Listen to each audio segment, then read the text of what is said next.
Yeah, sorry.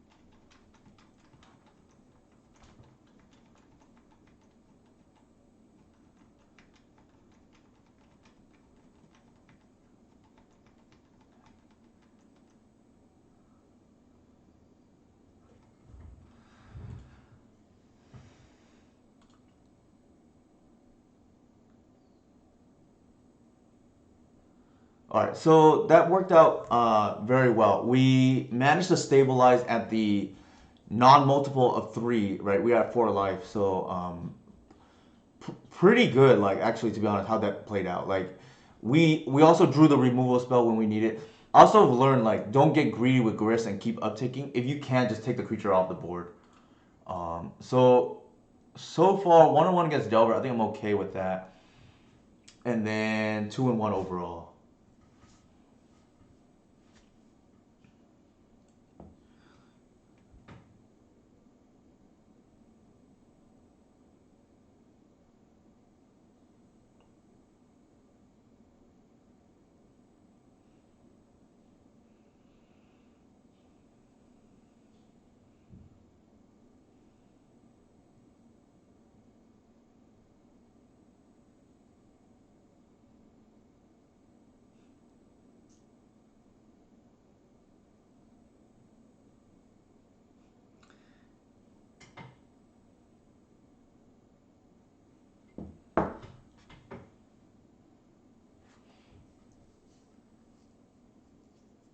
So I just saw something right now that's pretty funny from Jason on Twitter.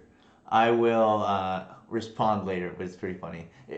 He's it's an inside joke between him and me, but I don't know if he shared it with others. Maybe he has. So we are playing against Matt Vook here, who finished second in the challenge the other day.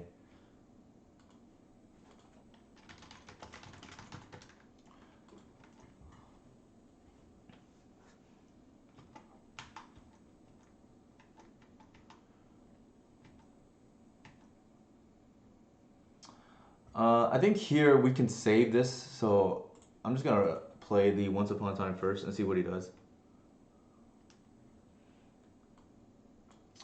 Of course.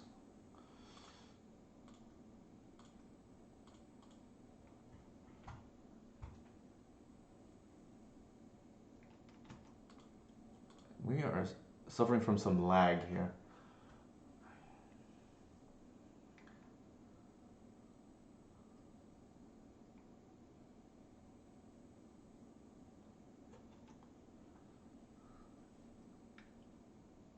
Okay, there is the. This is like least f- favorite gameplay, right? The aggressive force. Oh my god, it's show and tell. Uh, Jesus. I think we put in the land, believe it or not.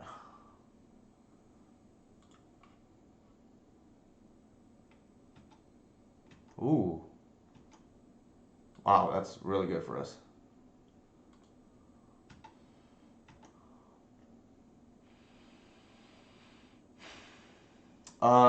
We have Beseju up. So I think we want to do this.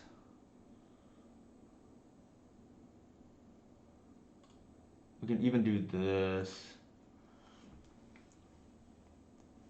And then we just do it now. There's no reason not to.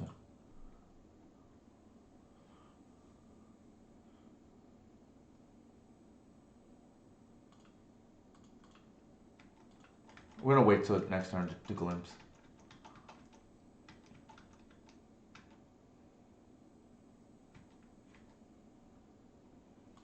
Yeah. And we're not gonna bounce. We need the mana.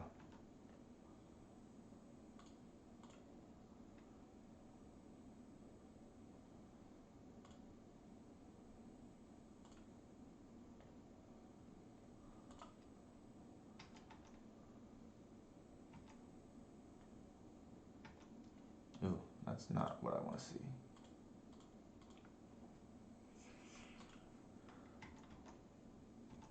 There we go.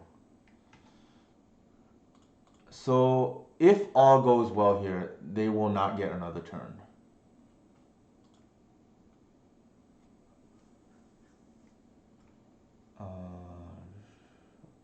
Okay.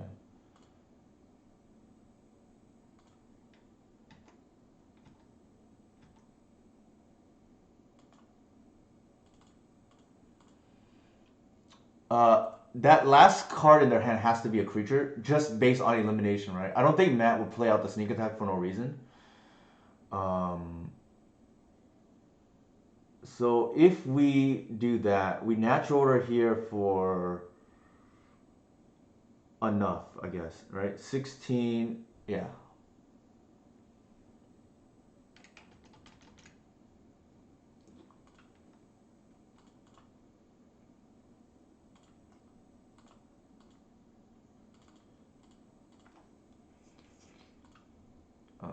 I think we do it this way.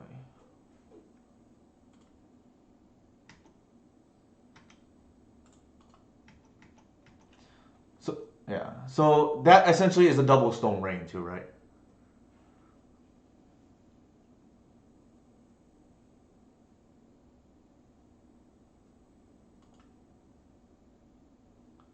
All right. I think here we bring in our plethora of discard spells to try to rip their hand apart. Let's see, how do I board here? I don't remember. Yeah, I don't like Glimpse that much because I think we need to be able to keep mana up, especially with Caracas in the deck. Bog doesn't do anything. Endurance doesn't do anything. And then looks like we take out a Visionary. Actually, Oof doesn't do anything here either.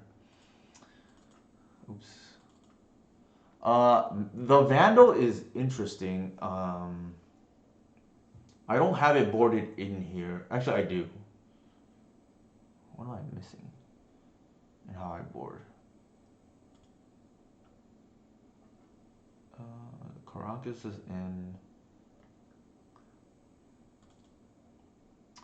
Looks like it's like that. I guess what we could have happen is aggressive, like they aggressively force our reclaimer.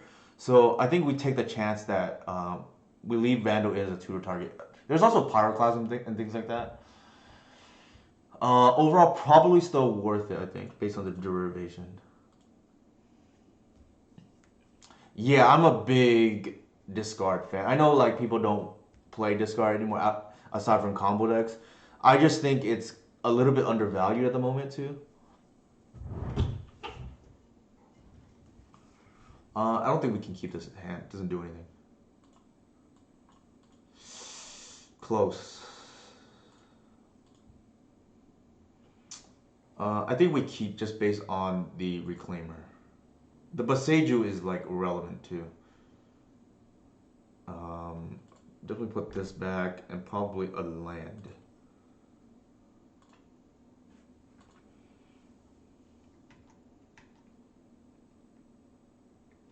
So this is actually kind of nice because what happens here is the reclaimer.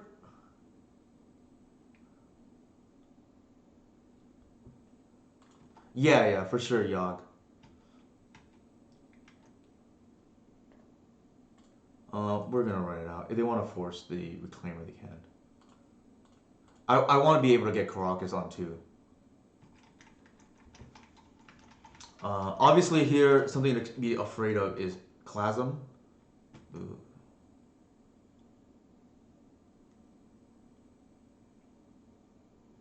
Sure.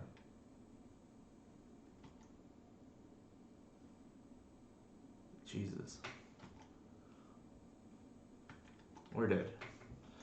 I don't think there's really anything we could have done there. Obviously we mode a 5, trying to dig for discard. I don't think we can go 4 and realistically win, right? Like it. I think Reclaimer does enough in the matchup where we can keep hands. Yeah, now we're just dead. I think we can keep hands just based on Reclaimer. Like we don't have to mold to discard, especially when we're on 5 already. But a little bit unfortunate. Like we had discard. We had the last game one. Sorry, not game. On our first seven, but no discard and or no reclaimer, and then our second seven was two discard spells but no land. I think we just run it back. That was something we live with, I think.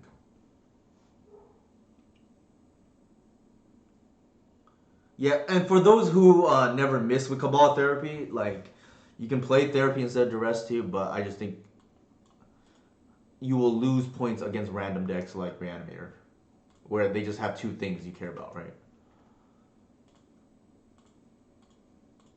All right, let's see what's up. I think here that's a little bit tough actually. I'm like the thing is they can do ponder on. I think he's just the brainstorm's probably just too strong not to take.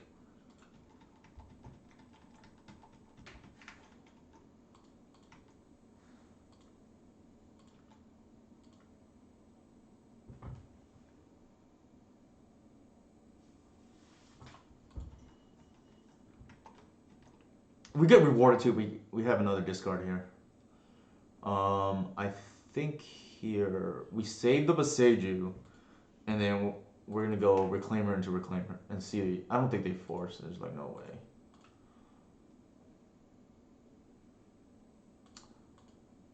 It's really bad they Clasm here, but if they have it, then they have it.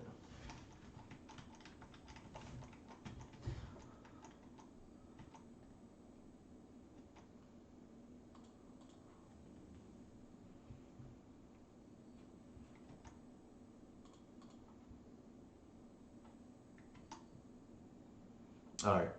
We are now in decent shape. We can hold the Boseiju for the sneak attack. That land is actually super relevant here too.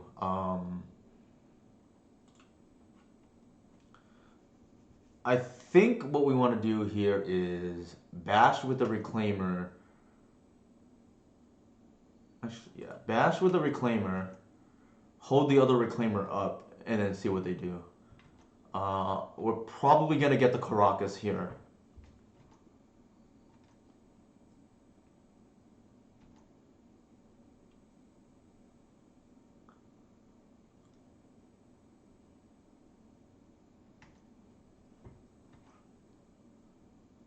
Two, four, five.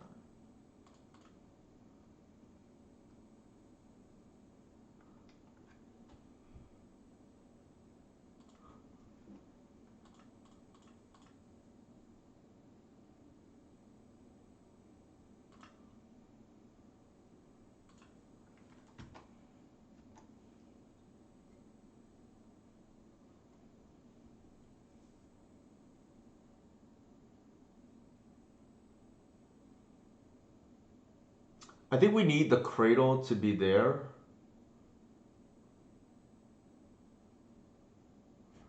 So I'm gonna bash with one Reclaimer, hold everything else up.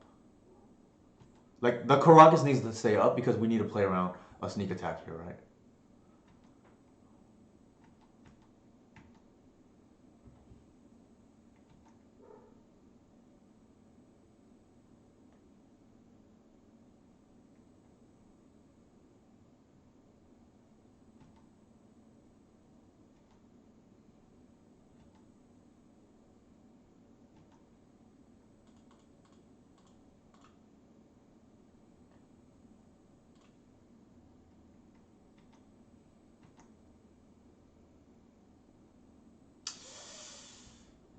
Interesting card, actually. Um, Notably casting. They could force, and then they would need it all, right? Like, I think we can go. Okay, we do it like that. That's 3 mana. It's not quite lethal, but it's pretty good.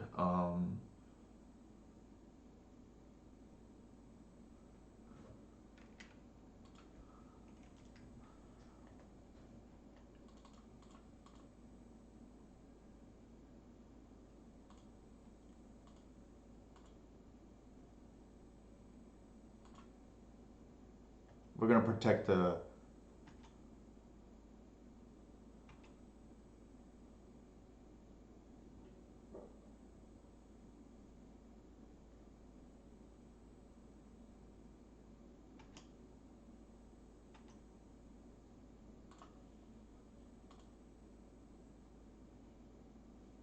Uh, do we play around days here?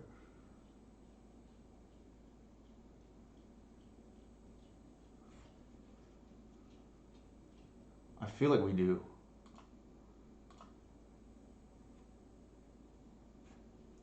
Enchantment. That's the only way we can die now. Well, omniscience too, but I guess.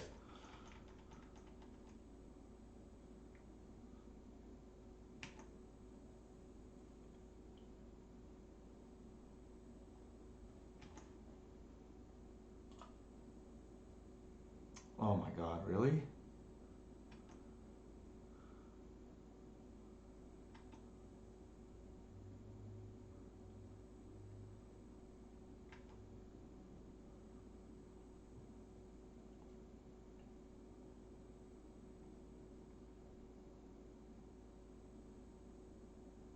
How do you know they have no dazes, High Star?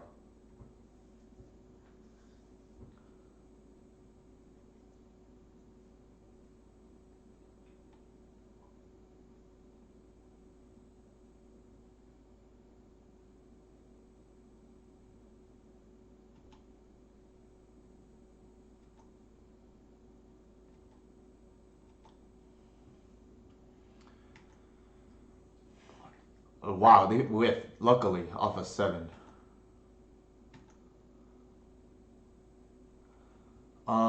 Notably here, we can bounce the Griselbrand and then swing out, I think? Unless I'm mistaken.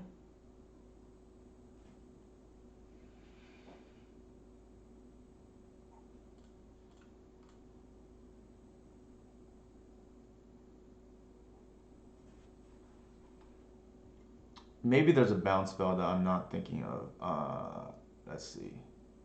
If I kill.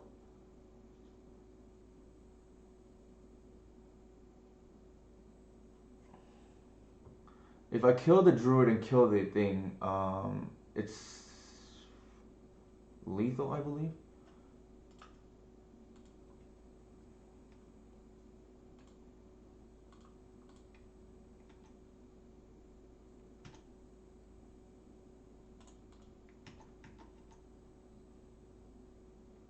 Yeah.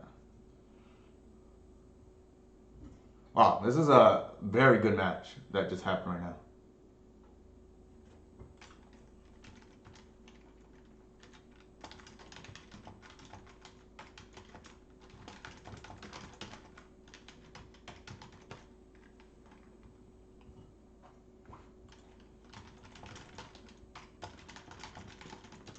This has been quite the league so far. We face some real good players, which is a good thing, right? You really want to play against players who are ideally the same level as you, or maybe slightly even better, right? And obviously, we played two of the best legacy players here in Rich Kelly and Matthew Vook. Matthew, in particular, I've collaborated with in the past when we both qualified for the mocks. Ooh, awesome raid from Anurag here. Thank you for the raid. But yeah, some good challenges. Sorry, some good matchups today so far, and super appreciate the raid. Thank you for the follow, Mason.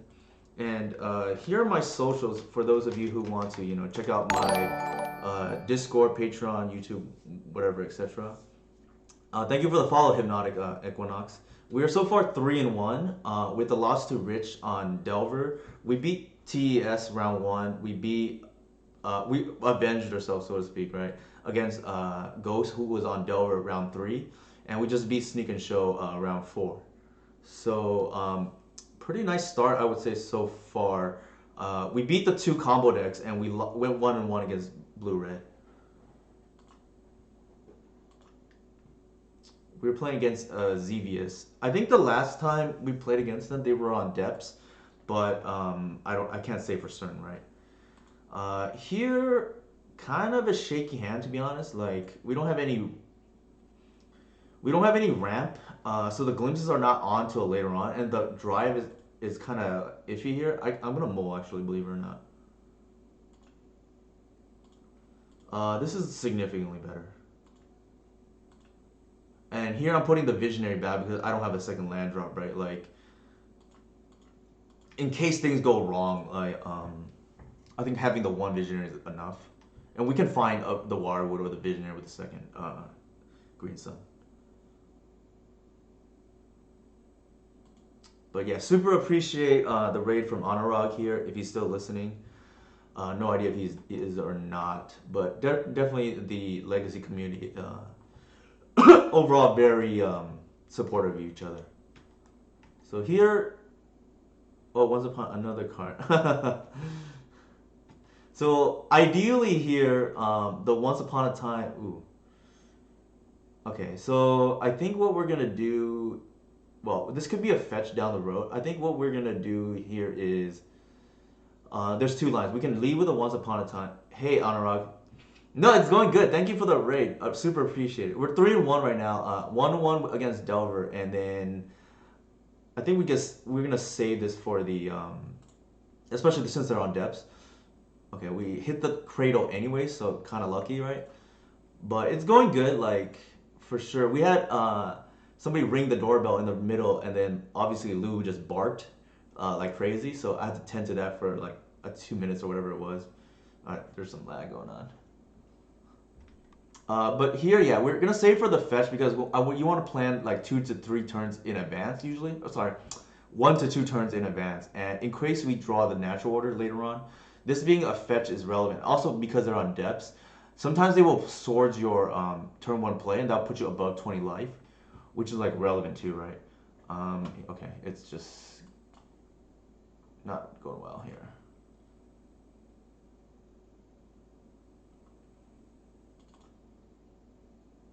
Actually, hold on. I will close my. I will not share my screen for a split second as I log back in, and then once I do, I will share it again.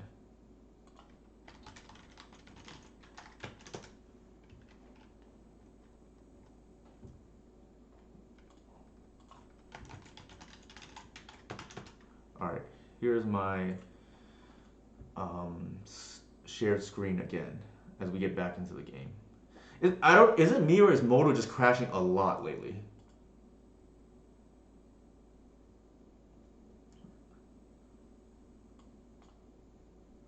Uh, okay, so yeah, I thought I don't know what's going on, but I definitely had a lot of crashes as of late. All right, we'll take the cradle, and then we're gonna greens. Ooh.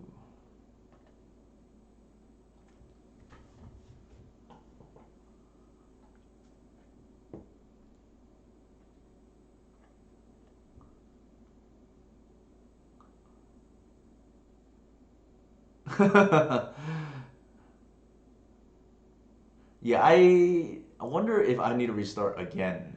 I don't know what's going on. It has been more lately. It's felt like the crashes, and I wonder if it has to do with this new interface where for like a once upon a time or ponder or whatever, or when there's a temporary zone, right? It seems to be crashing on that. All right, it looks like it's gone again.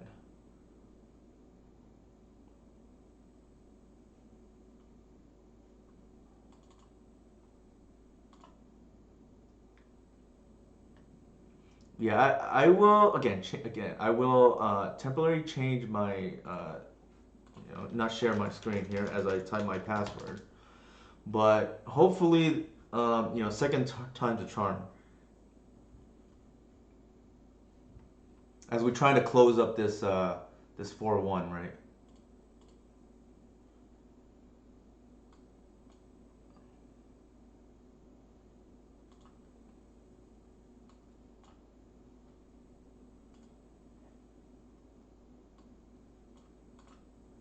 There you go. All right. And then like I said, we're gonna go ahead and save the fetch for Arbor later on.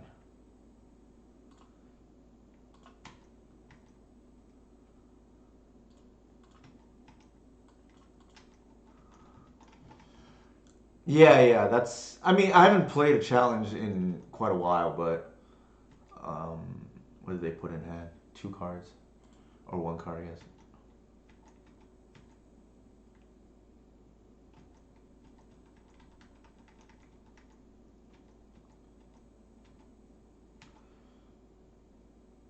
I. Okay, so this now is no longer representing. Um, Let me think. What I want to do here.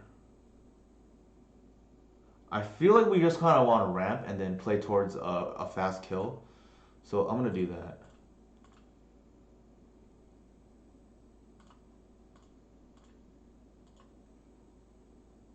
Actually, what I should have done was maybe deck thin, but I guess it may or may not matter.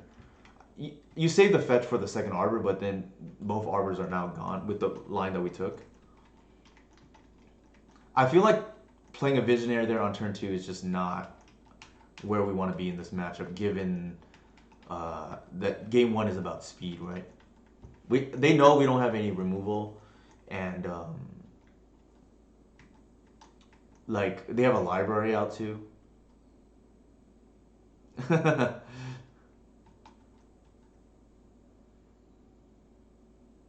No blocks.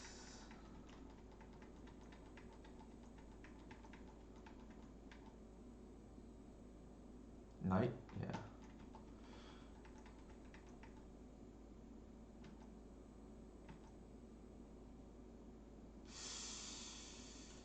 Yikes.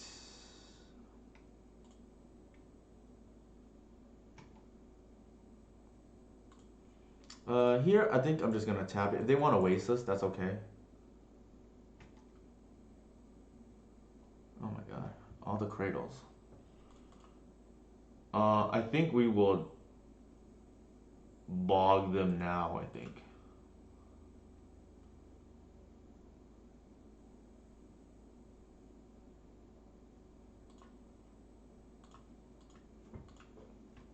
In case it matters.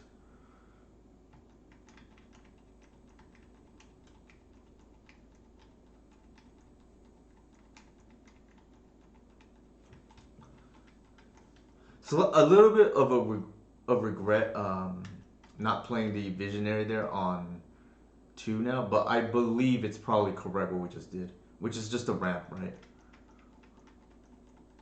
So they have a kill here. Well, they have the marital age, so we have to draw well. But again, we were able to do what we did right now because we were able to ramp on turn two. It was, and then if we flooded out a little bit here, I think we played the percentages.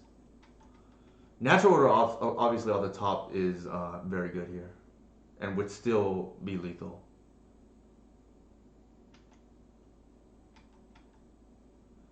Uh, yeah, they still have a marital age.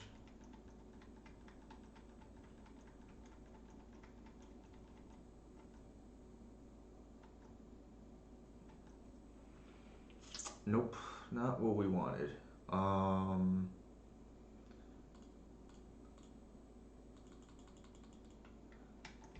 I think we make them go for it just in case.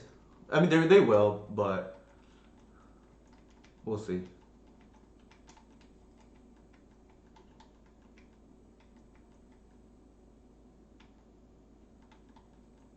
Yeah. All right, they got us.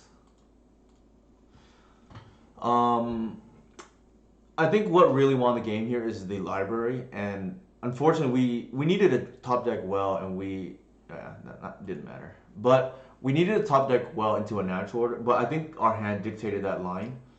Um, I think post war it gets significantly better for us though because we have like some real bombs against them. I don't think we want the collector. Oof. Let me see how I boarded.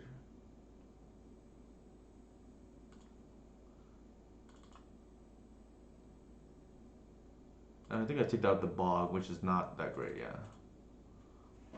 So here we have removal, and notably the snuff outs are kind of insane in this matchup. It's a time walk.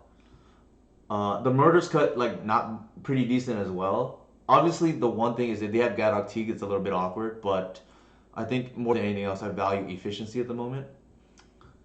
Uh, so yeah, maybe the 2.0. So the real X whale's in the house here, Will Kruger, but I may have to look at why my thing is crashing so much lately. But I think given our sideboard for today, I think this is like pretty good. I do feel good about this matchup post board. I think game one we're not favored. Obviously, that makes it a little bit harder when you are. I would say game one maybe we're like 40% to win. So the onus is on us to win both post board games. That can be hard, but obviously this is not a keep. And then this is like pretty good. They can steal one of the post board games, given that we've lost game one already. But I think overall, I do feel good about the matchup. It's probably slightly worse than before because we don't have run afoul for the KO, so to speak. And here we're saving the fetch for the our removal spells. Notably snuff out, right? That you can't hard cast with burst sword.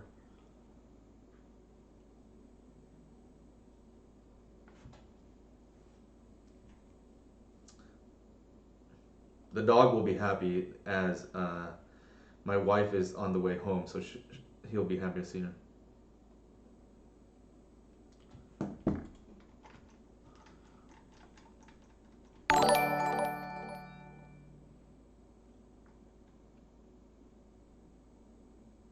Thank you for the follow, Gladiator 429. Okay, so kind of an interesting keep from our opponent. We're gonna be able to draw ideally like three-ish right now.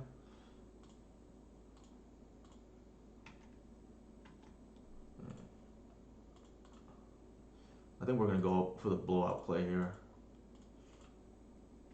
We need a okay, no creature, but I wonder if I feel like the tempo is just too huge here.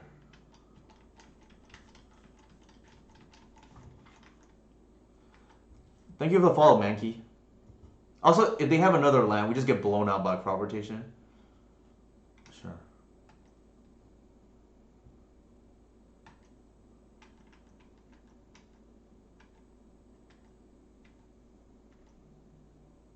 That's not bad. I think the dream scenario. Oh, okay, never mind.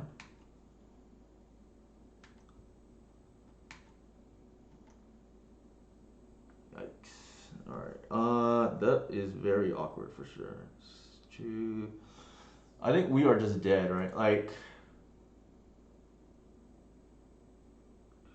yeah, I think we are just dead. We just see if they go for it or not.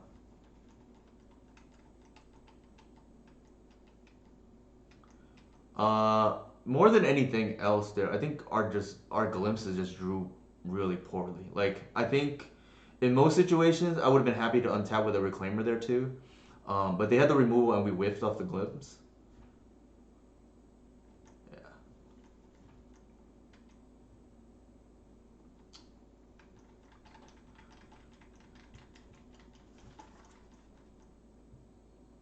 So, yeah, we drew. These were the three cards off the. Well, I think Cradle might not have been, but just rang a little bit colder. I think overall though, I'm not too concerned about that matchup yet. Maybe will be if I continue losing more to it. But my record overall is like decent against it, right? Oops, wrong page. So, all right. I think we can run it back. I'm gonna take a quick restroom break and be back in like a minute. Also gonna get some water because my throat is a little bit scratchy. But I'll bring up the deck list for those who want the latest on the elf technology for either your own to play elves, or if you want to see what we're up to lately. I will post that right now. This is the list that I've been pretty happy with. We ran 3-2 right now, but I don't think there's no shame in losing to Rich, and we did beat a very good player Matt as well on show and tell, which actually two pretty hard matches I would say. I think show and tell is not too bad, but TES definitely is, and we won that round one. Uh, I think we ideally would beat Depths, but this can happen where like you don't draw the right part of your disruption. We drew the snuff out, but unfortunately didn't line up well with their hand, which is for anybody who knows, that's sometimes the case when like if they're on D and T or on L's, they have like the spirit hand and we have the natural order hand. Like that's just part of Magic sometimes. But I will leave this here and I'll be back in 1 minute.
Actually, if Anurag's still around, I'd be curious how his stream went, or if anybody wants to talk for Anurag.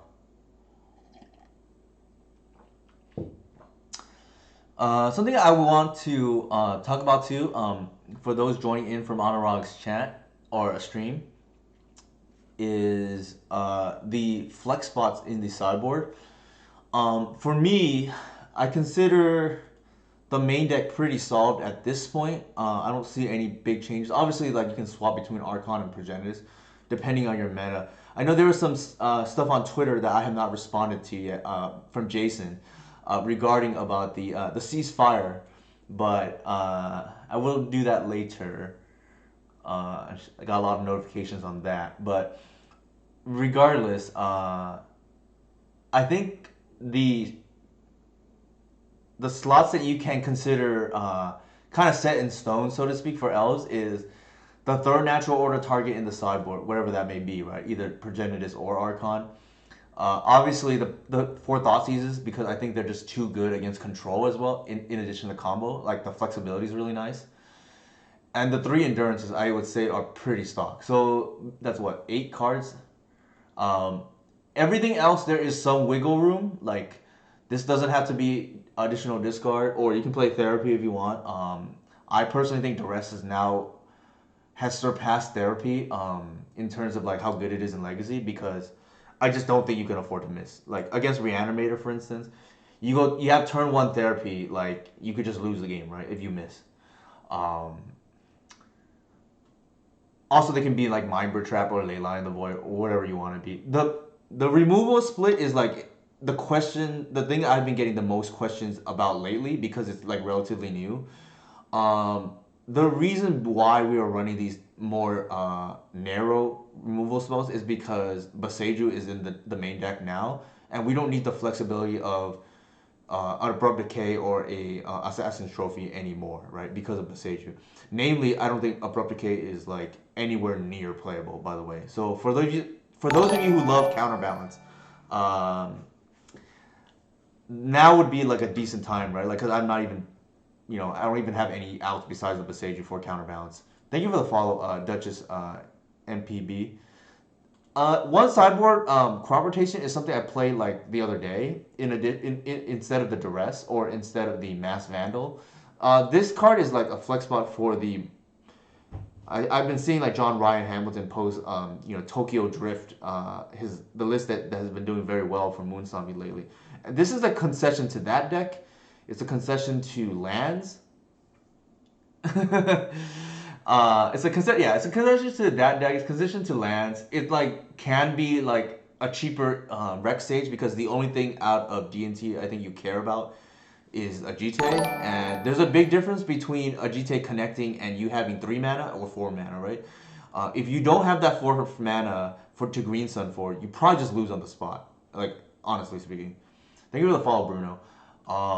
But yeah, the split is the snuff out is 0 mana, and Jax was telling me like, why play Fatal Push when you have a 0 mana removal spell? And he's absolutely right. Like, the other thing is conveniently they play engineer decks tend to be Thoughtseize decks as well or endurance decks. So aside from something like Espervile, this doesn't really matter with regards to engineer. Also, the deck is built main deck wise to beat engineer. So like it's kind of annoying actually that a lot of the blue mages have switched to Static Caster because that is actually low key a little bit more annoying for me lately than engineer because the configuration main deck is not really built to beat Static Caster, if that makes sense. Like we don't have that many X1s that are elves, so to speak. Like there's Warwood, but that's an insect.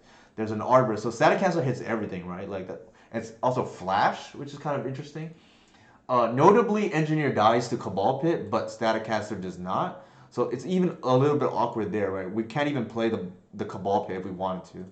Well, speaking of Cabal Pit, there's like more for me to negotiate with Jason regards to that later on. But I think the Karak is also. I think Runafowl has gone significantly worse ever since the Ragavan ban because they have 4 Delvers that they can just pitch now.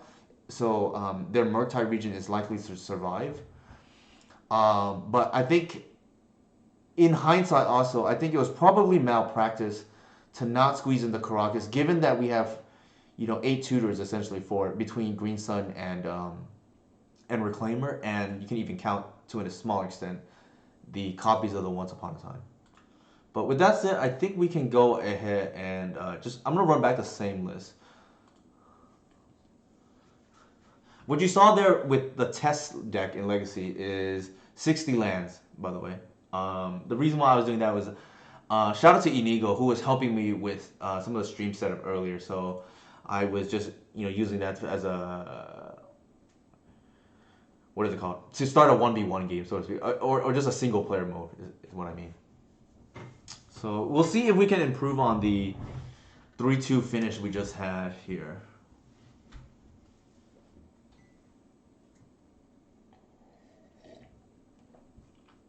Honestly, losing to Rich Kelly, again, no shame in that. DNS Solver. So they are usually on some kind of combo deck. Ooh.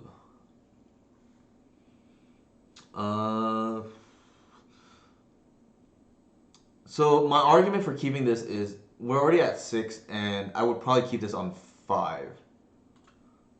Obviously, pitch that. Here we're gonna actually no, we're gonna fetch first to thin, and then the other fetch can be an arbor later on if we want it to be. Ideally, we just hit a creature here off the once.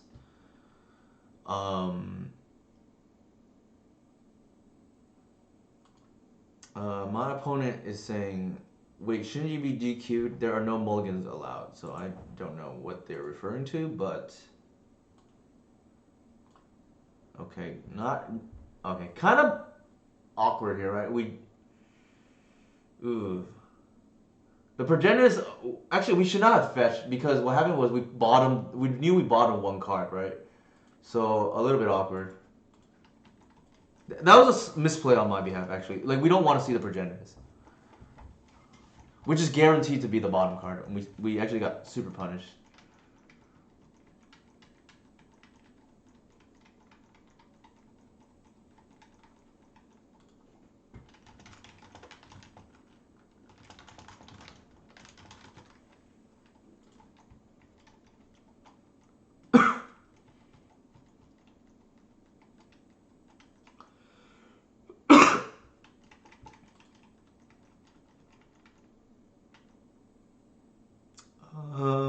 I think here we actually want them to waste us because we're like our hands are quite awkward.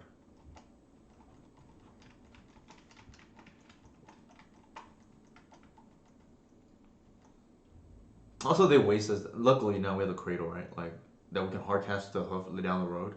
Um, I think given our hand, we're not gonna be able to do anything. Oh, looks like they're on Dryad Titan.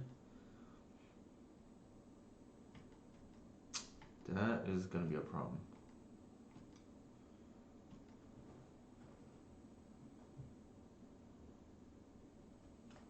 Is it five other? I don't remember. I used to play this card. I just don't remember now. Oops, wrong one. Five other. Okay, so they have to have two. I believe we're just gonna have to like, clench, so to speak.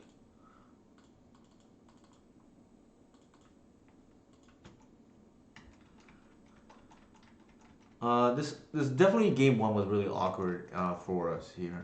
One of the issues with playing a lot of lands.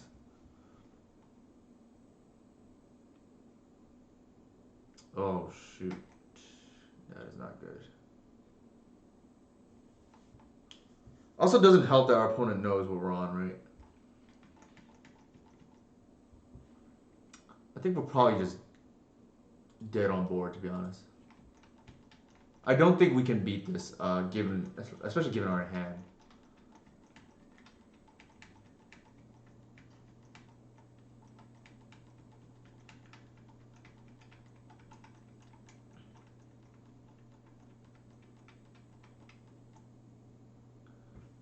The good thing is I don't know if we would have beat that hand regardless.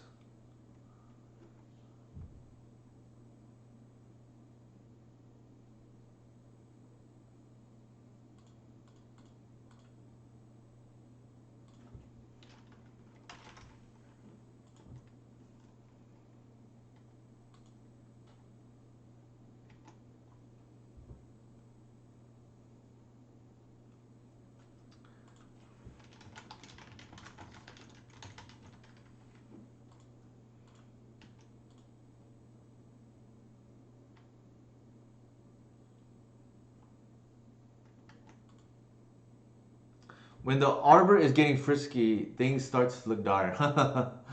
Yeah, I think we might just pack it in here. We're probably just dead. I don't think we can beat this like lock or soft lock, so to speak. Um,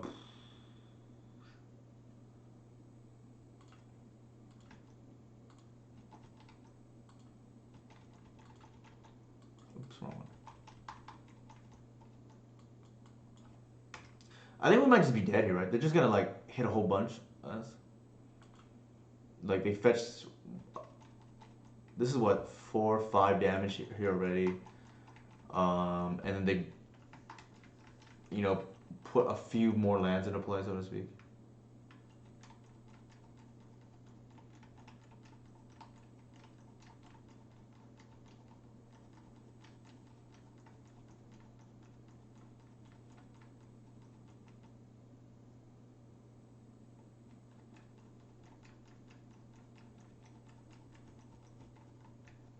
Yeah, we're dead.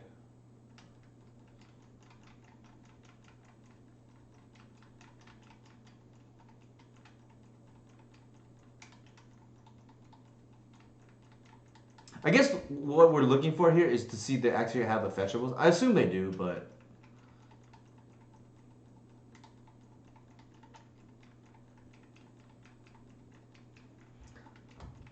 Maybe they accidentally leak information to us too. Is the other thing, right? Like we know they're on blue as well, so now we're dead.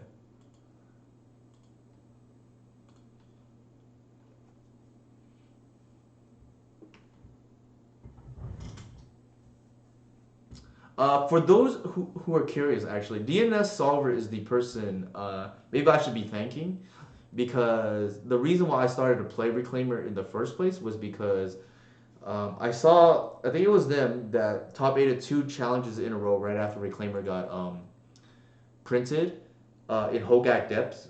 I mean, rest in peace. That I don't think that deck's around anymore, but uh, what was I gonna say? Yeah, so I thought it was malpractice to at least not try um, what's it called at least not try to see if I can fit Reclaimer into the elf shell, and then the rest was history, right? Vandal notably pretty good here, right? What do we not want? I don't think this is an endurance matchup.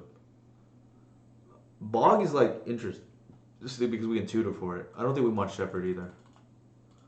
Uh, they could have Earl. I don't know if we want to play that kind of game with Caracas. Um, they could have Mox Diamond as well, and I feel like they. I don't know if they do or not, but like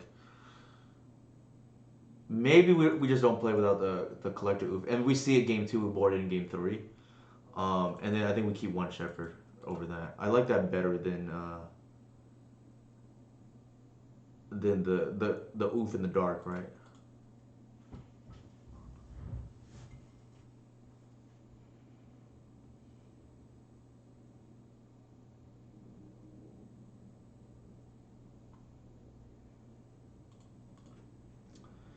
Ooh, our mulligans have been just really bad today.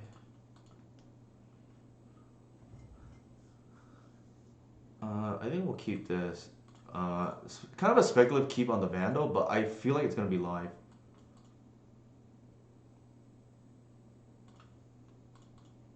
It's also better than the Arbor, presumably. I don't know if they play Bull or not, but I would expect that they do.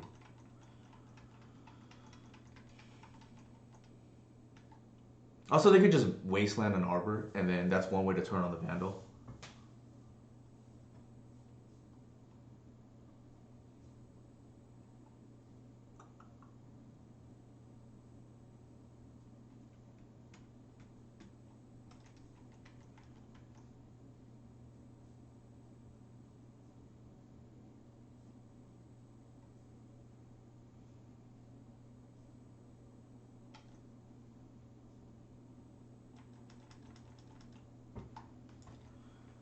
Alright.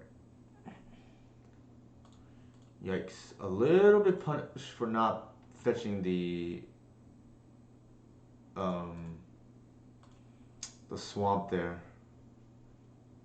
That is a little bit awkward. I think we'll pass.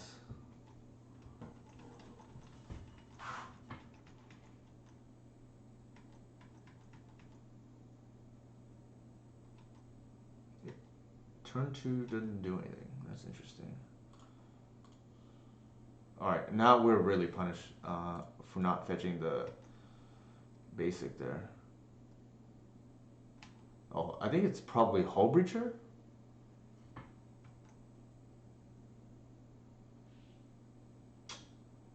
Yikes.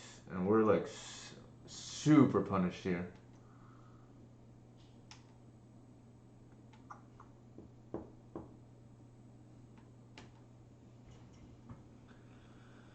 Oh man. Yikes.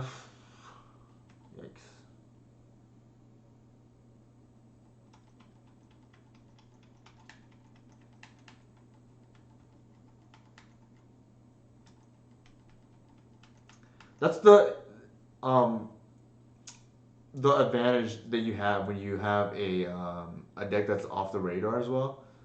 It's a little bit more difficult for players to play around certain things. Like Hull Breacher was definitely not on my radar.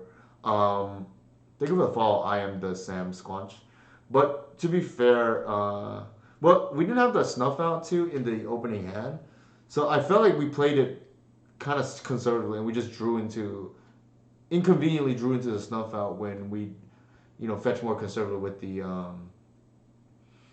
basic, right?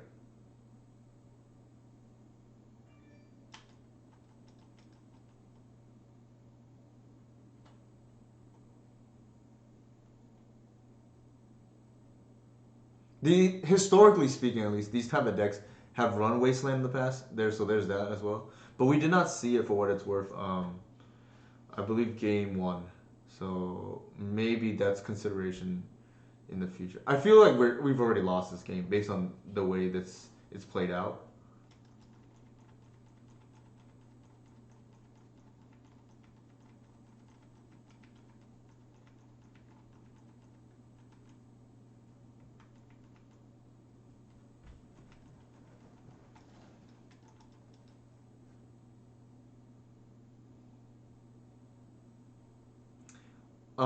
Priest I haven't seen too much of, to be honest. Breacher, yes. Welcome for the first time, by the way, Sam.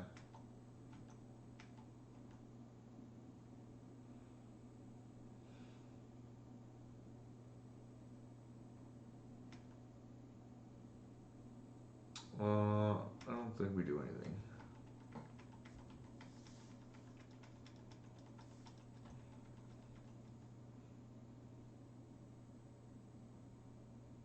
On the bright side, we would not have drawn. We would have drawn only one deeper because it would have been the Progenitus.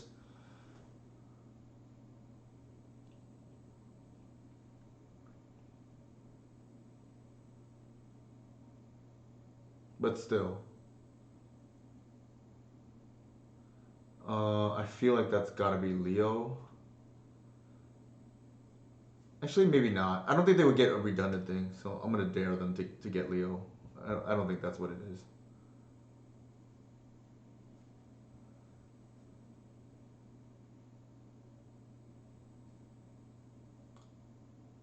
So here we are somewhat relieved, right? I don't think they play force. I don't think the blue count's high enough.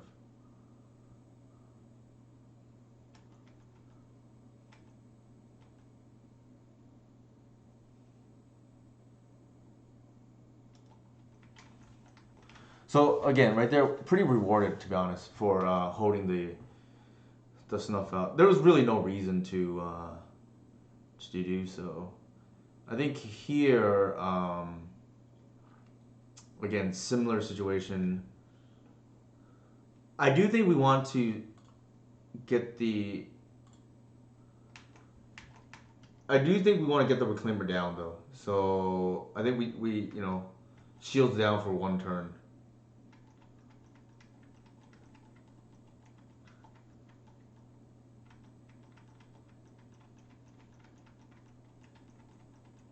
So they're playing swords as their removal spell of choice, which makes Vandal more awkward, right?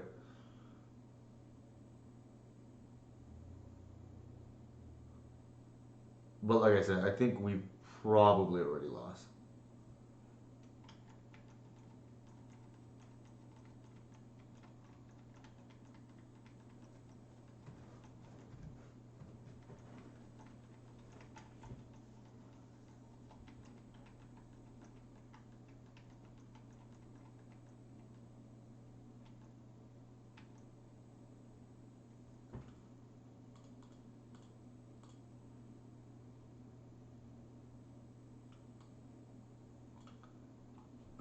Visionary doesn't do anything. The Reclaimer is like okay, but I feel like killing the Earl is just kind of a band aid at the moment.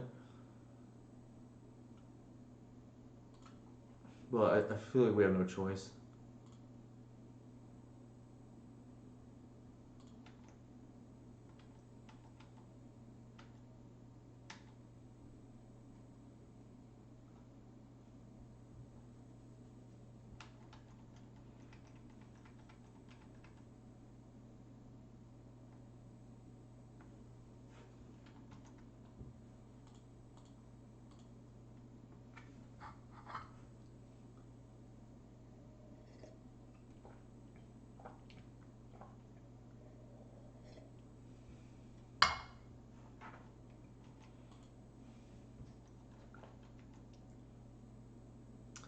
I'm like very on the fence about just packing it in already.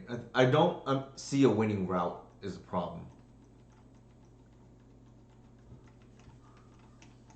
Part of it was because we mold. The other one was just interesting. I'm gonna look at one more draw step. All right, roll pack it in. I don't think we're winning. In the interest of chat, right, and viewership.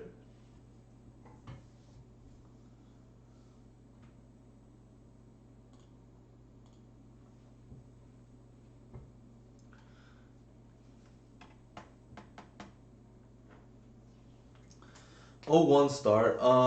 Unfortunate. I do think that matchup is like decent. It's just it didn't line up for us. I think right now of the matches went 3-2 in the first league. I think Delver's like pretty 50-50. And then we played two probably not favorable matchups in TES, which is probably the worst matchup for us at the moment. Out of the normal decks, I guess, right?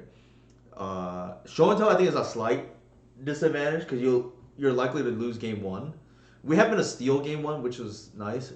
And then post board, I think we are probably favored with our configuration of 6 discard spells and Caracas. Against Depths, I think it's like they're favored game one, but we're favored games 2 and 3. But if one side is favored, I don't think it's by much. I think it's like pretty even.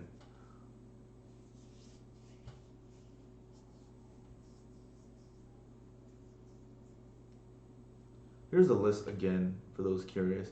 Some flex spots, actually, I'll mention it, is like there is some room for customization, even though I said like the 8 slots are locked in. It's like closer to 11, really, because the removal spells are. It's going to be some removal spell, but like Mindbreak Trap is an option, so is like Leyline of the Void. Force of Vigor, as always. The first crop rotation is like decent. Those are like the typical flex spots that you can expect from elves. Obviously, you can mix and match too, right? Like, just because you have 6 discard spells doesn't mean you can't have like 2 Mindbreak Trap, for instance. Like I think a week ago or whatever, I played 6 discard plus 2 Mindbreak Traps, like just because I think Ant was like doing really well. The thing about Ant is I think it's a good deck. The problem is Moonstompy is back, and that doesn't bode well for Ant in the near term at least, because of 3 ball and Chalice. In general, Ant tends to be good. It's kind of like Elves. I talked to Cyrus a while back.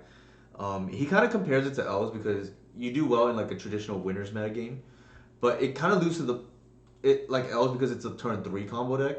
You lose a little bit to the random like oops all spells and whatnot.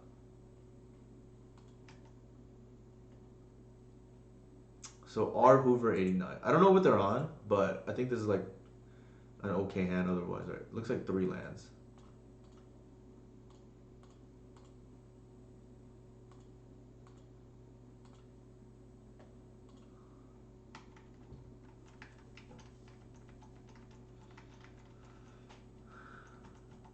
Oh, I see. I see what you're saying. I misread your quote earlier, Sam Squanch.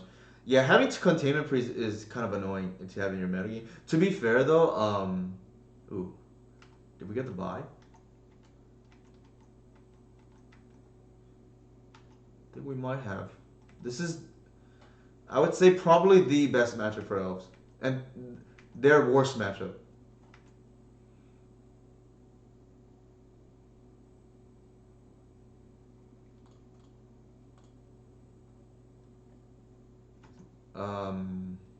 What was I gonna say? Ooh, that's actually really good. The reason why this is such a bad matchup for them is because of 2 different things actually. Uh, First and foremost, the collective main deck especially, they're just dead to it, right? Like they're just stone dead to it. Um, Number 2, Alistair Shepard. Speaking of which, shuts off every single disruptor that they have. Chalice of the Void and Force of Will. So it just lines up really poorly for them, and they don't have the like unlike Karn Echoes for instance, they don't have the random cheese you wins that can sometimes get underneath elves. So they have to try to play fair, and they can't really play fair against us, if that makes sense.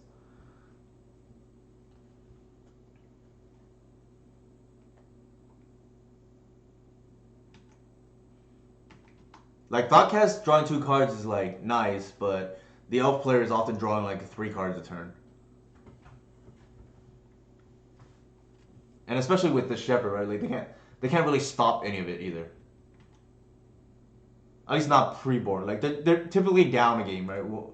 To start, and then I have lost a matchup, but it's just a lot has to go wrong for you to lose this matchup. I think my win rate, like, I think here I just like fire off. I think the glimpse. If they want to force it, I think I'm okay with that. So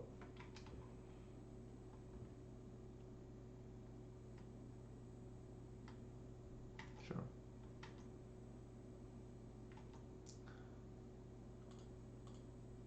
And they don't have removal. That's the other thing, right? Like, at least not game one. They could have it like game two, but again, they have to draw their dismember. Or I even had a player last night play EE against me. It made it a lot closer, but still not in their favor, right? I think here I'm gonna do the trick that I always like doing, which is the endurance for mana trick. I don't think we need the arbor.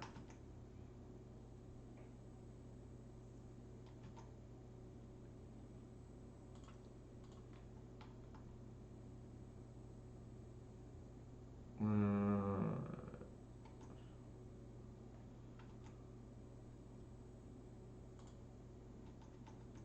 I could have just floated the mana there, but it's the same thing either way. So I didn't.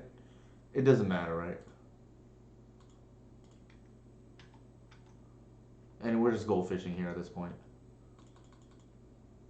It's a really heinous matchup for them.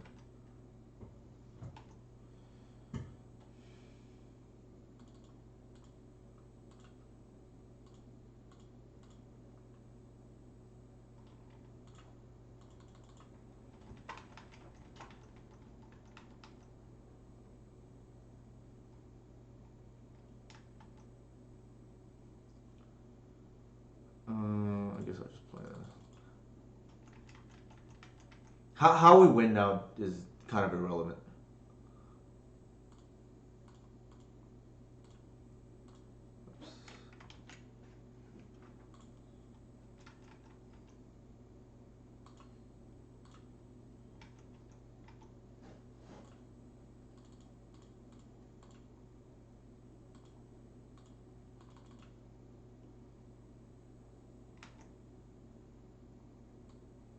Oh, that's yeah.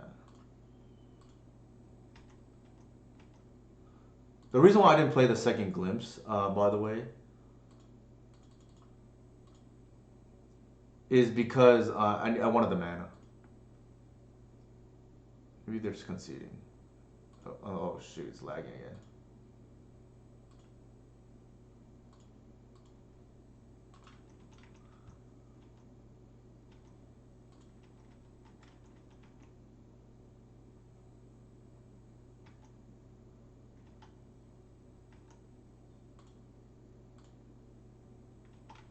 No, I didn't even plus the glimpse. I forgot about it.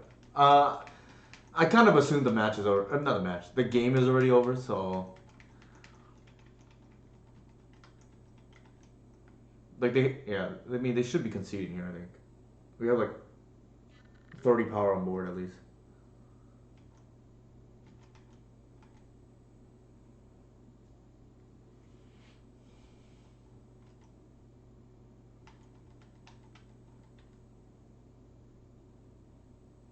And they're now no more mana. So they can't even activate the spell bomb. So we know the hoof is good. Otherwise, I'd probably just dig for the second Shepherd just to play through an Aether Spellbomb bounce, right?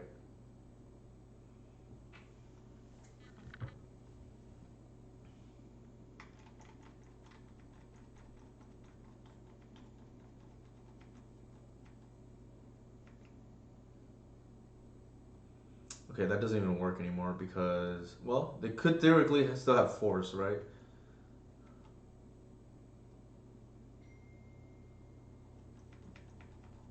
Oh, wait, they popped the bobble?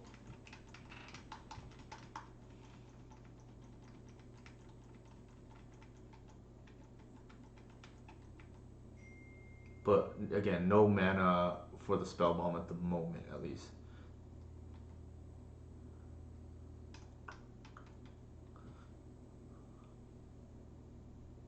If they don't represent mana, we're just gonna save time and cast the hoof, and then just proceed to game two. Um, they're and if they show mana, we'll just play it safe because you get into these weird situations with one hoof where against some deck, yeah, they conceded against some decks where, for instance, D&T is probably one of them. If the hoof is not lethal, you're in a very awkward spot. At least before Progenitus, right? Because you can't really get through the ground against those kind of decks.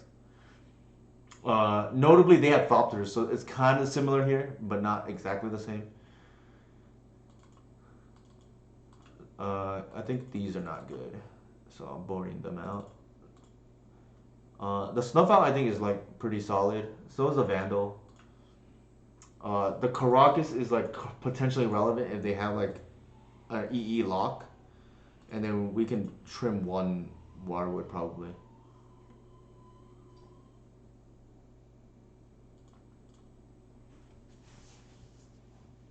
Karak is notably better than but Bajukabog here because it permanently keeps Emery off the board, whereas Bog only stops it once. I think we keep this. It's like a pretty solid hand. If we draw a land, it represents a turn 2 collective.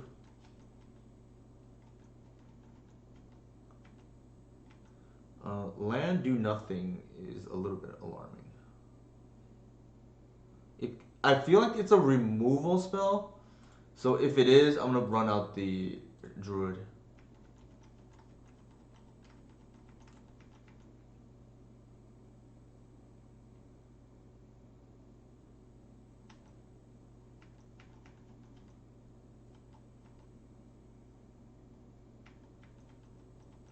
We really need to hit land here though.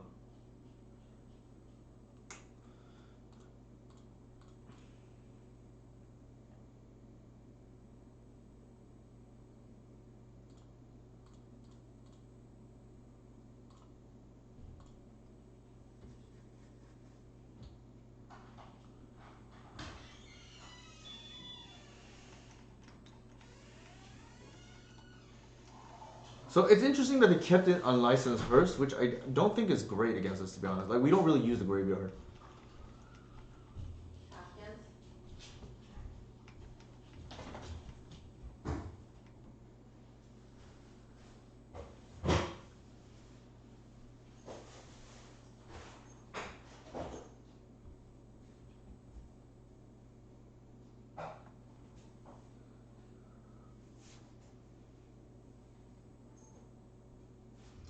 Curious how the Celtics Miami game is going right now. Wow. Celtics are blowing out Miami 73-46. Looks like it's a 27-point lead. Jeez.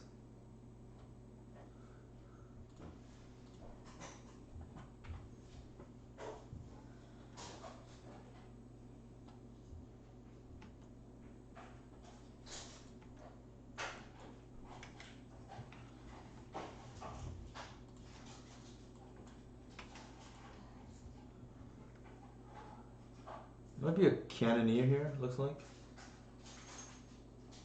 Sure. That card is like okay against us as a clock. Usually you need to pair it with disruption. By itself, it's probably not gonna be good enough. Um, I think the scariest clock though from 8cast is probably Saga.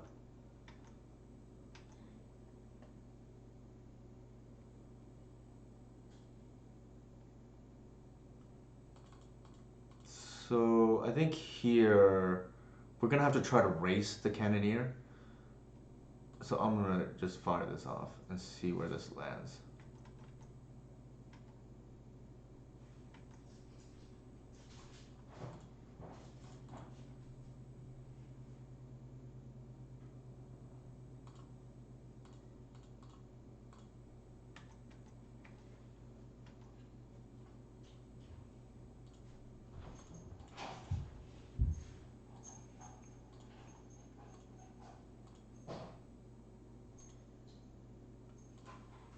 So I'm just trying to get into a position to hardcast Cradle up here.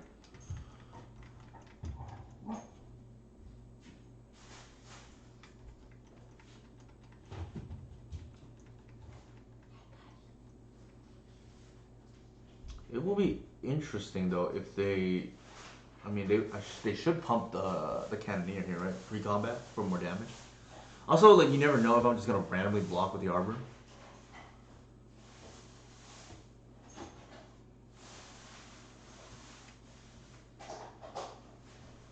We only drew two off, really off the glimpse there.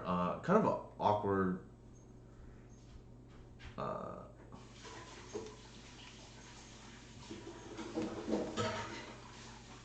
Sequence of events here for us.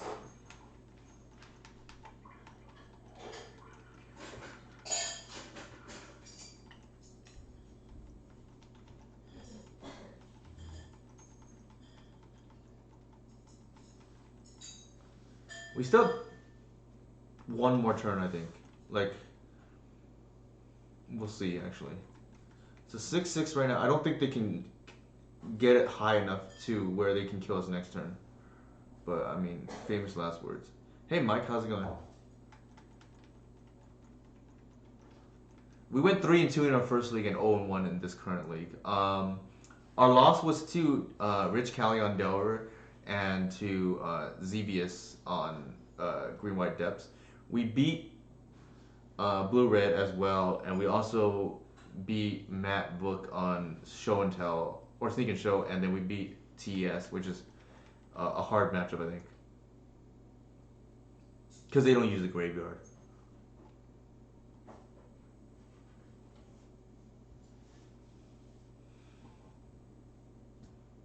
They did not. I think they're afraid of the Cradle, right? But if I had Cradle, they lose anyways.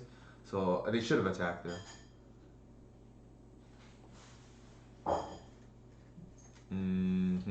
That is pretty good. I think let's do this. We're gonna fire out the glimpse and then see where that takes us.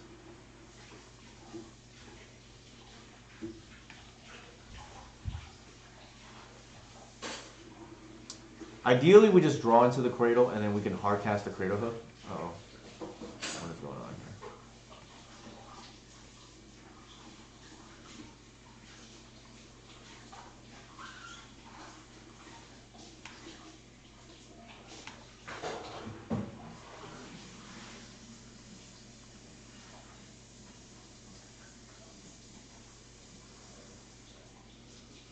The Collector Oof is like pretty solid, I guess. A little bit awkward though.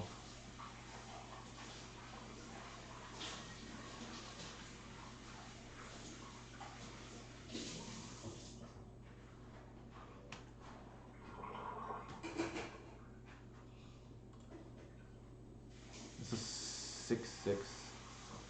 Uh,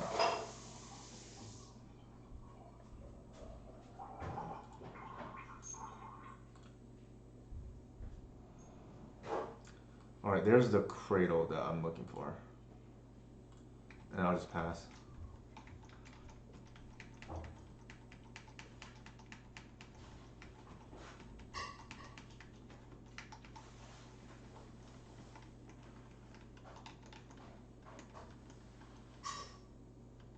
I think the cards that I'm afraid of here is like EE maybe, and like that's probably the only thing.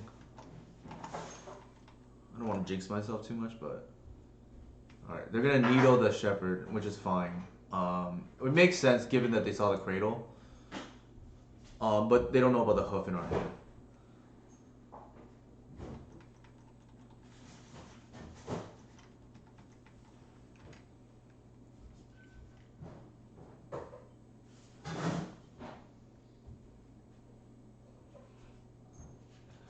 we're gonna take a pretty cool line here that you'll see in a second. You can do this a lot of times with Archon as well, but we're gonna natural order. They're gonna force it. You can still do this game one, obviously, but before a cool line game one is like natural order for Archon to force your hardcast hoof through. So we're gonna do that again here as well.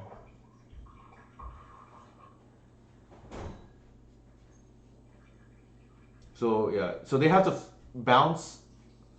It has 2 layers of protection essentially.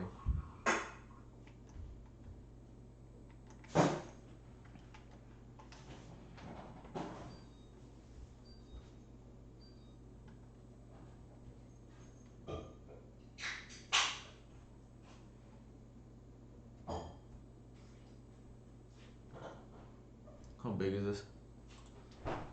8-8. Yeah, see, this is what I mean. They should have attacked last turn. It would be a lot closer. I don't think they would have gotten there anyways because, based on the math, it would have been 3 total attacks. But it would have been definitely a lot closer.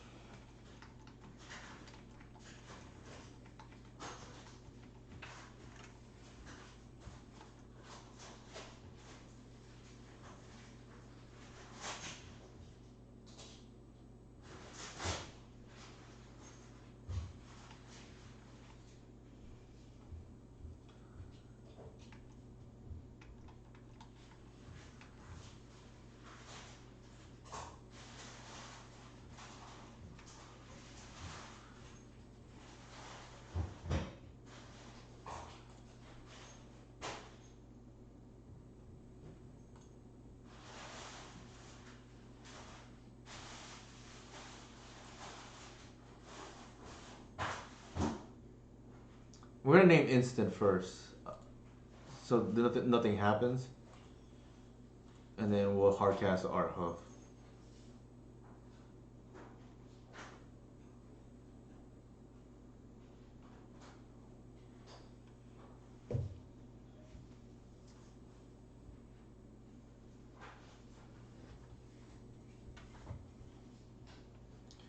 All right, that was yeah, typically how this matchup plays out.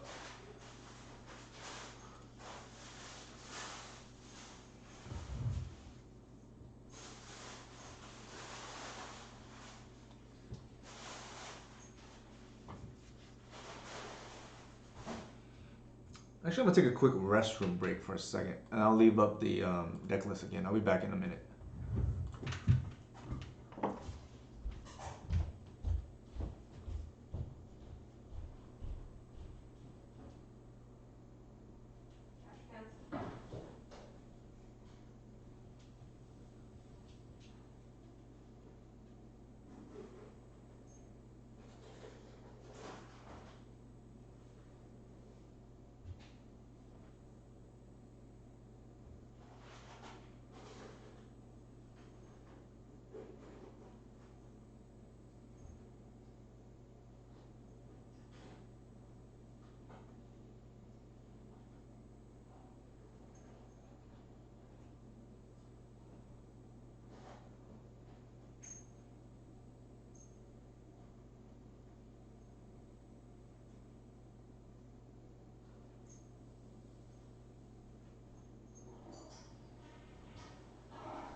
Okay.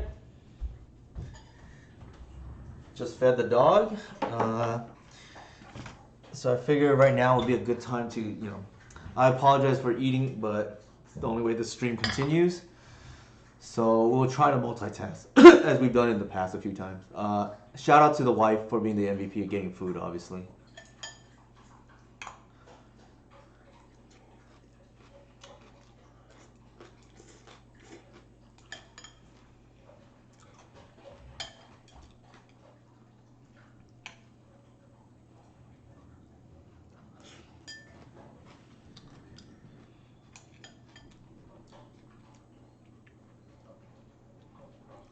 So, did anybody have questions actually about this list? Actually, since Mike is here, I do want to say one of the reasons why I favor discard over like Mind Break Trap right now is because I consider Ant probably the best spell-based combo deck at the moment. If you ask my opinion, and I think discard is better against Ant than Mind Break Trap, for instance, because Ant can usually disarm your Mind Break Trap before going off.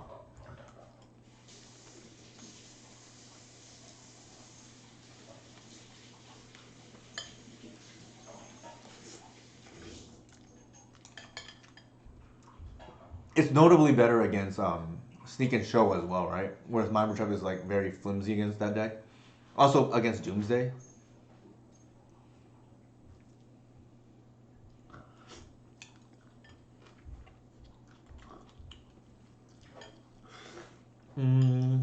Just barely keepable, I think.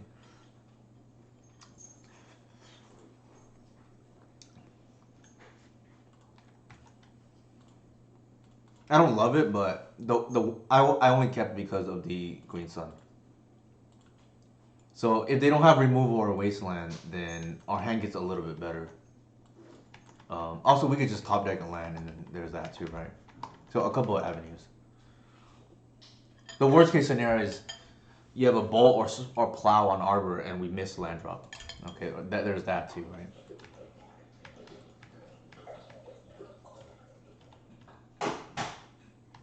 That's not the end of the world too, because of the Green Sun, but we really need to hit land the next turn. Verdant is interesting. I don't know. I wonder if they're on lands.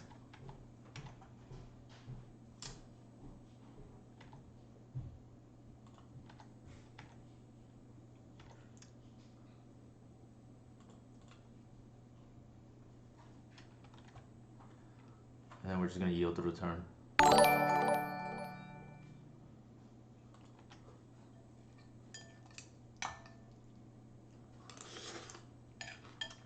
Oh my god.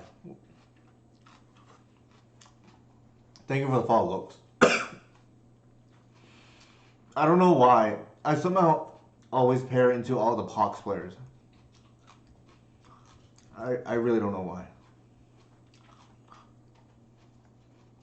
Ugh.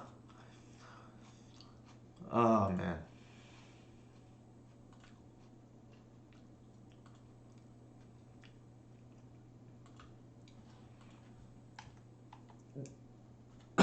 On my last stream, we paired into Pox too, so I somehow attract this deck a lot for some reason. I don't know why.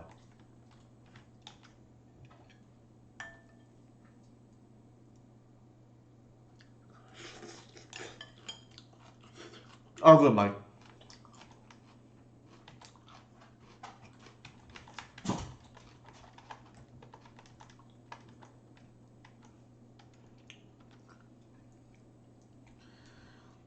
We kept a bad hand given the matchup.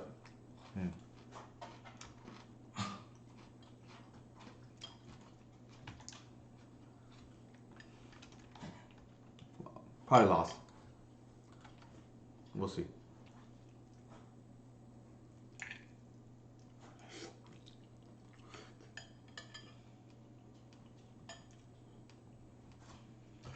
Now I'm really confused. I guess they're Hawks with I don't know, they're running the small combo or not. Maybe, probably.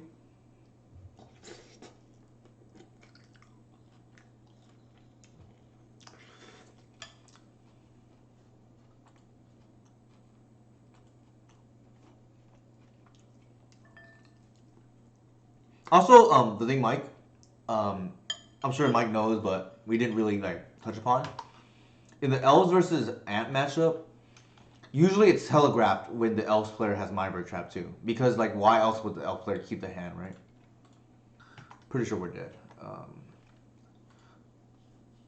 We kept the risky 7, but we were on the play, and I figured we could either have the Green Sun up or draw into the land. Unfortunately, they had Pox and Double Wasteland, so that kind of ended our plans, right?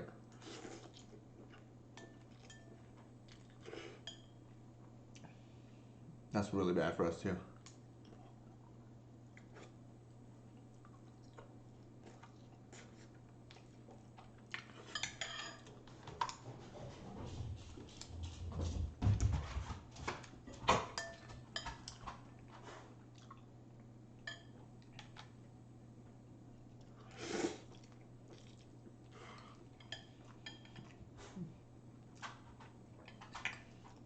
Yeah, like most amp I know are very good.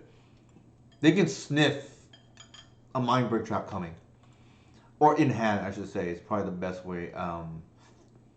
Hmm. This is gonna be painful to do, but I think it's correct.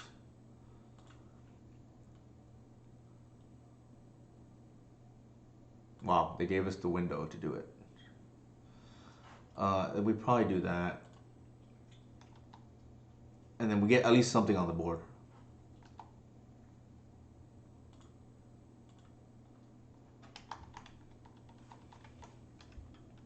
But yeah, like an L player that doesn't do anything turn 3 or turn 2, you can probably guess that they kept the mind trap, right? Like, doesn't make any sense otherwise because like turn 1 you're probably looking at discard. Turn 2, if they didn't have discard, it's either mind trap or maybe a collector for Green Sun. Like they kept a speculative turn 2 play. If they didn't do anything by turn 3, then it's got to be mind trap, in my opinion. Or they just accidentally clicked keep when it should have been mole. That's the other scenario that would make sense, right? Because otherwise, yeah, why would the elf player keep the hand when they're probably slightly slower?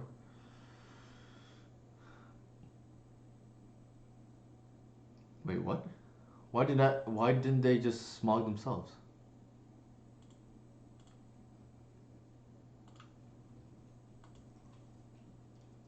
That's a win. I mean, we're probably still dead, but I mean, that's like besides the point, I guess.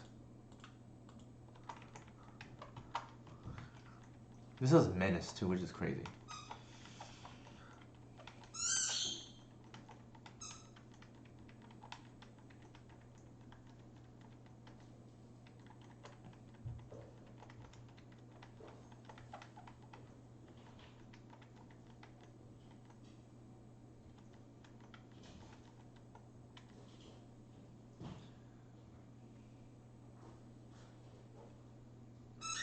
Um, the thing is, like, we can play the druid and then play the visionary and then maybe like double block. That's like our only out, I think. I don't think we can just like keep. I think it's another card we discard, right? I need to check for, and it's just another card. Whereas this card allows you to control the narrative. Yeah, exactly. So essentially, if you're on the play, especially, it's way more effective than a mind breach where you're just a sitting duck, right? Like, meanwhile, okay, we're just dead here. Whereas if you're on the draw, then it's kind of the same, right? They still have to discard you because they don't know what you have in hand.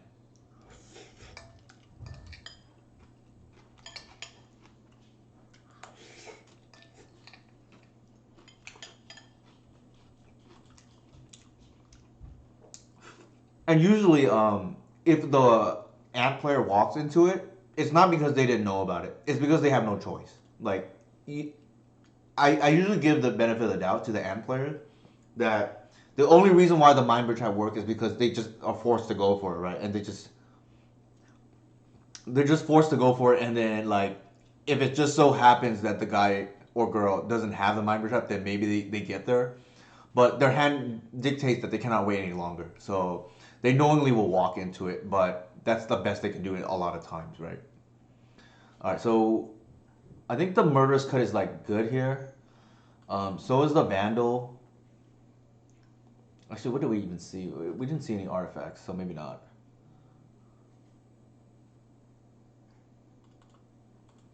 Um, the bog I feel like is potentially relevant. They have the smog combo, which is like interesting. Um, like part of me feels like maybe we should, put it Dotsies because of that. But it's just so bad against Wasteland. I don't think we want endurance here.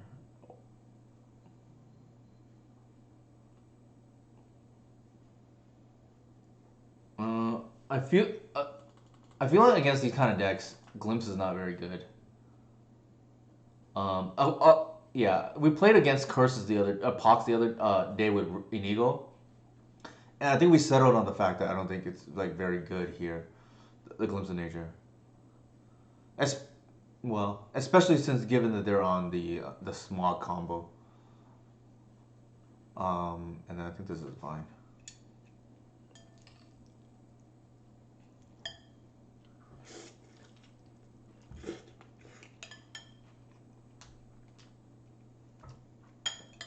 The one thing Trap does do is it stops the turn one, but against Ant it's not that common anyways. Um, that's a good point, Legacy Goblins. I didn't think about that. I usually think about in terms of like these Pox decks. Don't want to see Progenus, but that's fair. And then here, um, I feel like the natural order is not live for a while.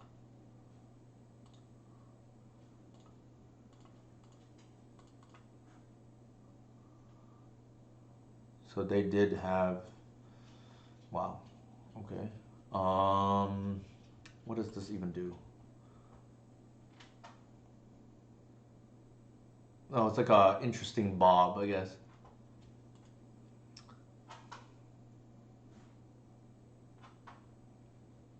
I think we take the smog because that's like the way we can lose, right? Like I think we can beat an Ashiok. Well, actually, I take that back. They turn one Ashiok us. That's kind of bad too. Maybe we just take the ritual here.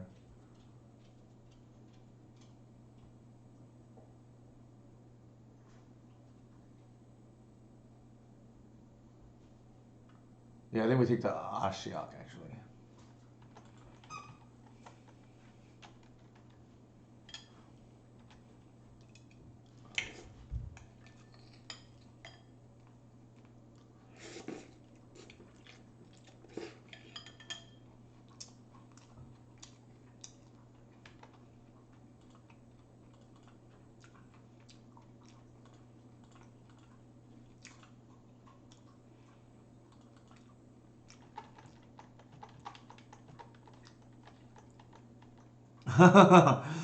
Yeah, I was just saying earlier, Mike. I don't know if you heard. I think you tuned in afterwards, but I said Ant typically good in the winners metagame, but might be poorly positioned at the moment because of wow.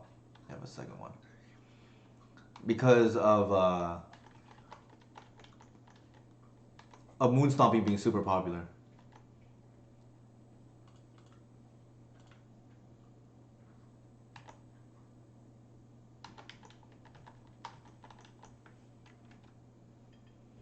I feel like this is gonna be a loss. This is the type of deck that I was just susceptible to.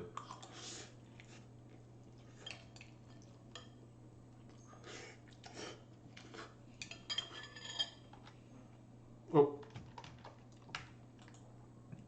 oh shoot.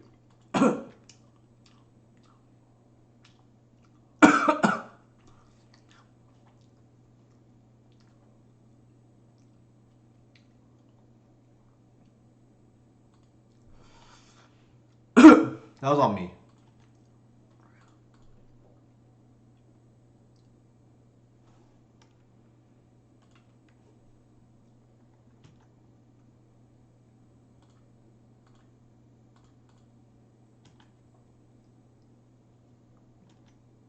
Maybe we can come dig ourselves out of this, right? Like, I misclicked at the moment. I just assumed that it was their turn and passed. I yielded the turn. That's the dinner tax. I'll call it.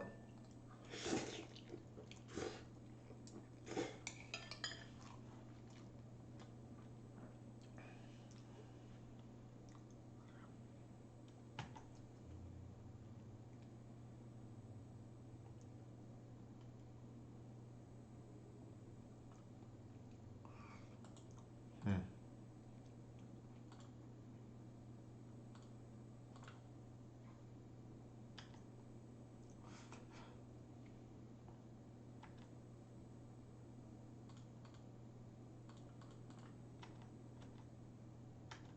Shepard is messed up for sure.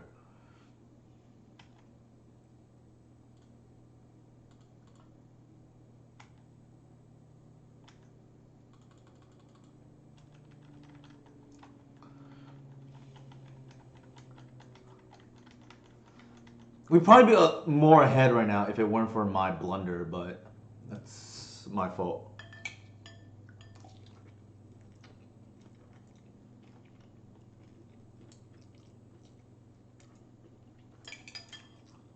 Hmm. That's actually good.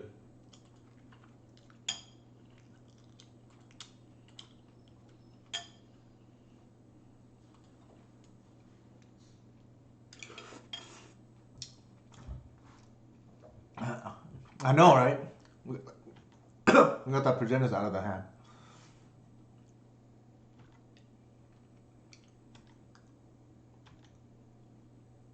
Oh my god, really?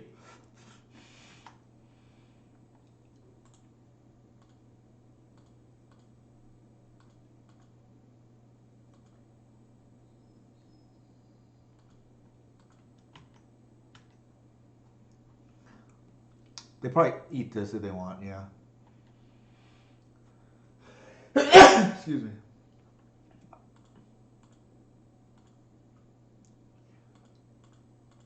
Maybe we're okay. I don't know. We kind of just half-assed this game.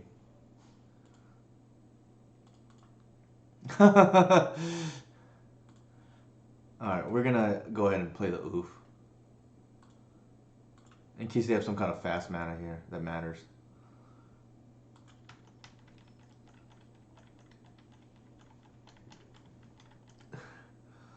Actually, Duress can't, right? Mike? I'm afraid this is gonna be like engineer here. Like, I'm actually happy they did that.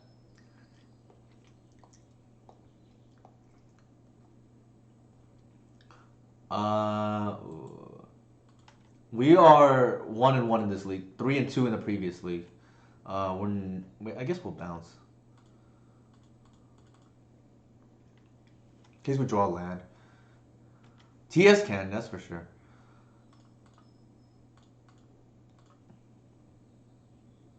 That's true, therapy. That's one reason to run therapy. I think here that's lethal. Wow, I cannot believe we won this match. We time walked ourselves a turn one because Shepard's a messed up card.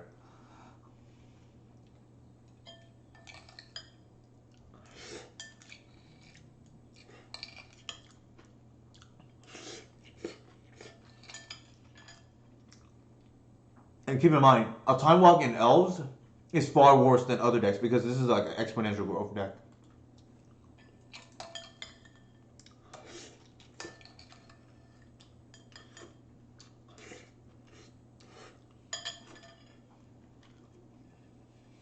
Mm,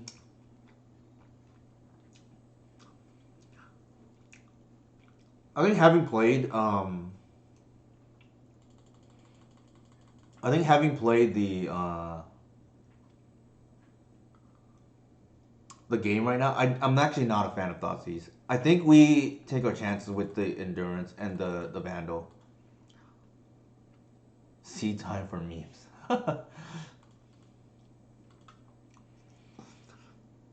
Yeah, I think I like this better.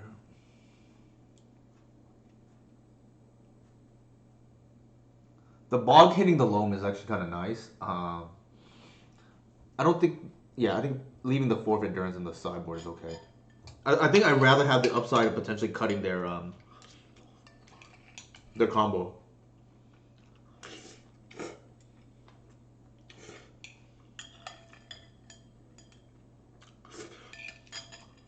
And now that I've said that, we're probably gonna get comboed out here because we took out the thought seizes.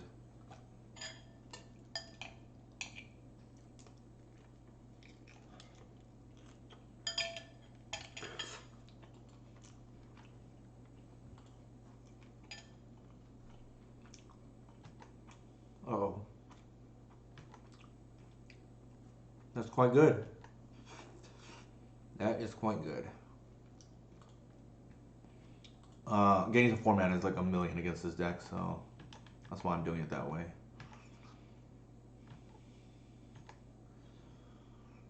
Here, I am going to play around the potential Ashiok or whatever they might have.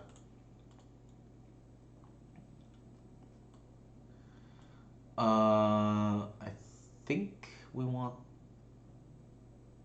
It's crazy to say. It's like mono black pox, but not. But then with maybe it's a land. To be honest, actually no. We take this creature. Just we're gonna draw more lands.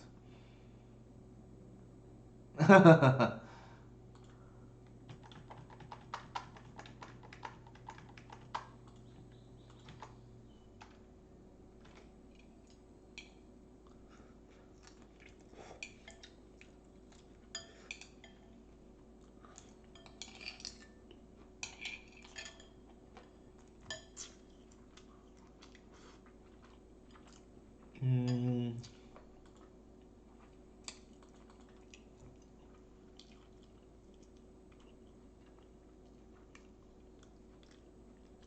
Wow. Was not expecting that.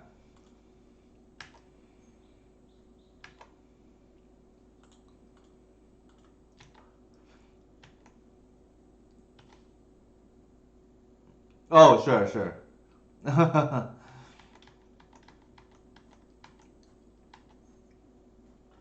Our hand's like quite vulnerable at the moment.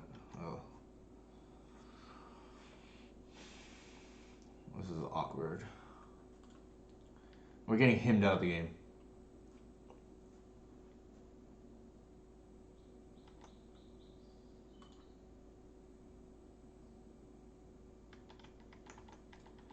On the bright, like yeah, I don't think there's anything we could have done about that. Maybe we keep the heritage, but that card is like so bad. We need like reclaimer off the top here is pretty good.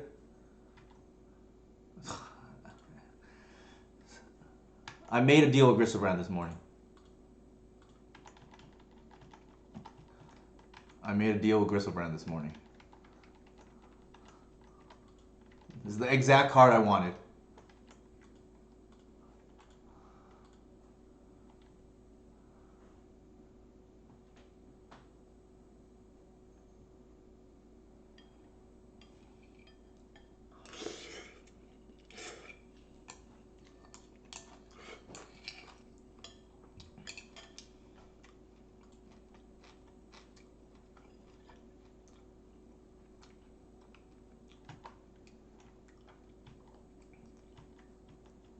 We need another reclaimer off the top.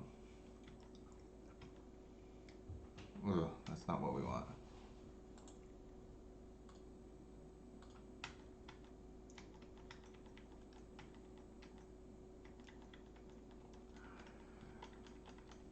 I know, right? The wasteland would have been nuts there. All right, we're down a card. This is why Glimpse is not good in this matchup too.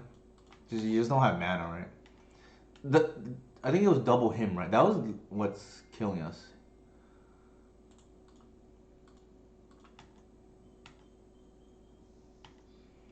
Uh, there is a legion of Pox players out there that enjoy this type of matchup.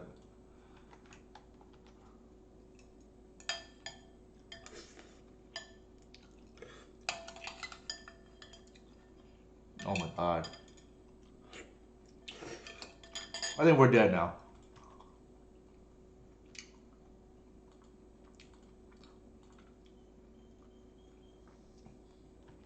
Our once promising start is now probably done.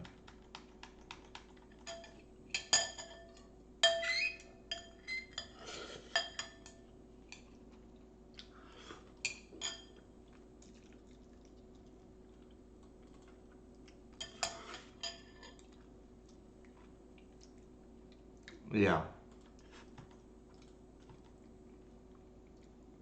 Why are they attacking? That is not... They're giving us a chance, chat. They're giving us a chance. Alright, now I got to... Oh my god, there's no more fetchables? Oh, shoot.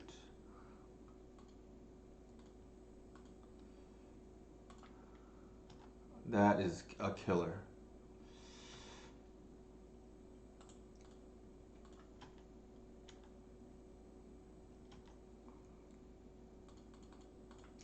Well, our opponent has shown the propensity to attack so far, so we're gonna hope they do the same.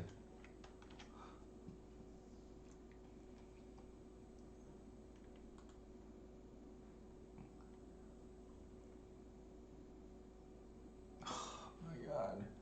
They're giving us every chance to win too, but our draws are not as good as theirs. Wait a minute. Wait a minute.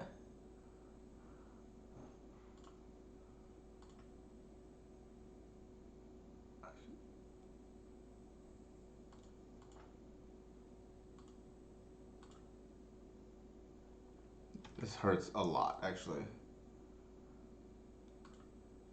Alright, 8. We need to get the Liliana off the board, though. Obviously, I don't expect to play against this deck, but the Murderous Cut is coming in handy.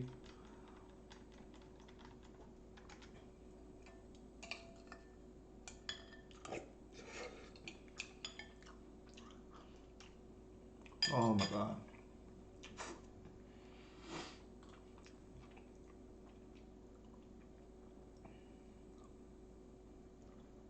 That's probably the nail in the coffin now.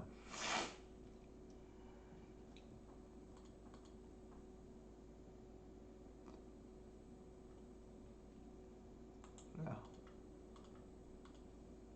That was painful. I don't know why we keep running into this deck. I've talked to players who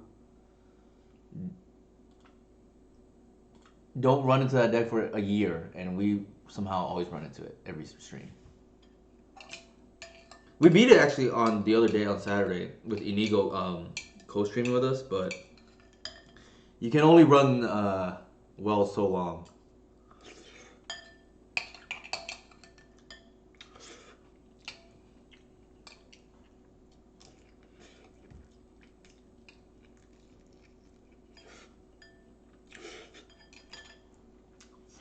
We used up our luck game 2, I think.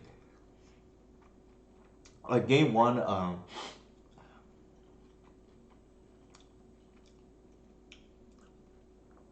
like they wasted us, and then we didn't draw more lands. And then game 3 here, we just got him out of the game. I actually think our opening hand was pretty solid too, but it could be time slot, yeah. Although to be fair, on Saturday I streamed at a normal time with Inigo that is not that bad. Well, different, I should say.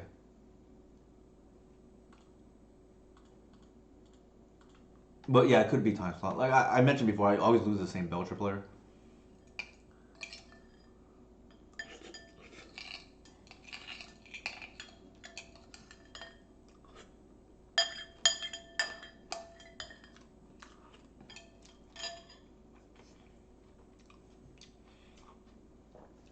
You can find the replay. I also posted on YouTube, Sadra.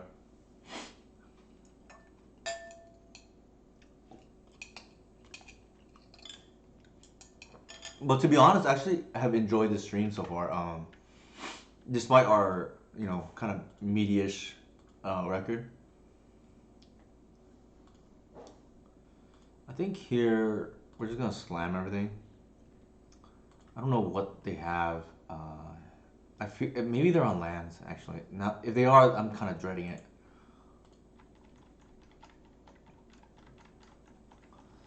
I might see like a wasteland into tabernacle here. Although actually, if they had tabernacle, they probably already done it.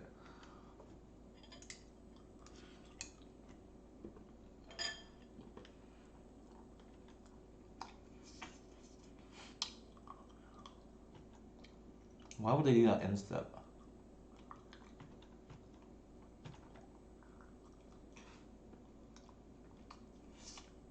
Like, I don't think it's correct to do an end step there. Because you lose the option, right? Unless they don't want to draw it. That's the only thing I can think of.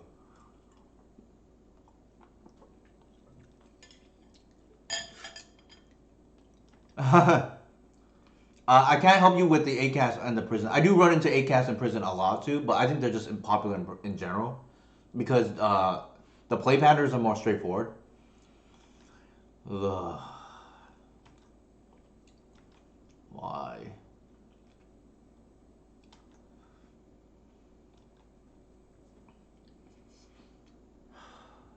What's the best we can do here? Save 2?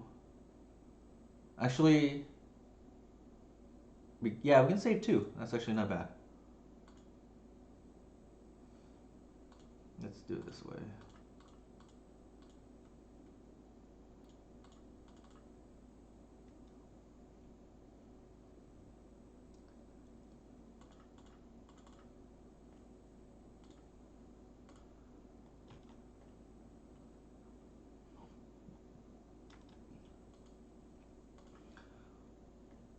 Especially if they know you're on L's, this matchup can be very miserable. I've seen where my opponents will just assume I will quit just because they pause after they get Tabernacle, which means that other elf players must have succumbed to that. But we'll see if we can get the beats down here, right? Like, they've already used 2 crop rotations. We gotta fade another Wasteland here.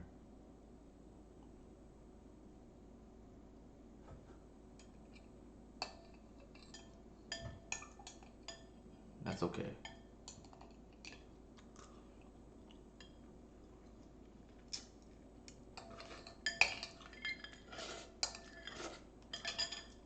Oh my god. Why?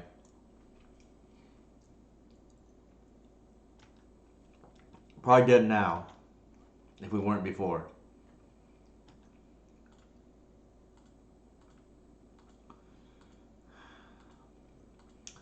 This is why sometimes it's frustrating to play elves when they know where you're on.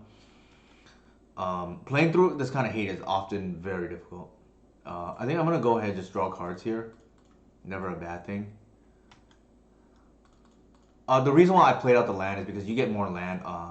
Sorry, not more land. More mana off the heritage mana.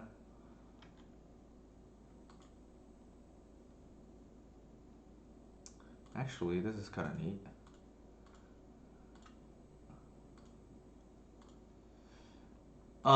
Yeah, but it's gonna be real bad here though when they waste us. Well, it's not the end of the world, I guess.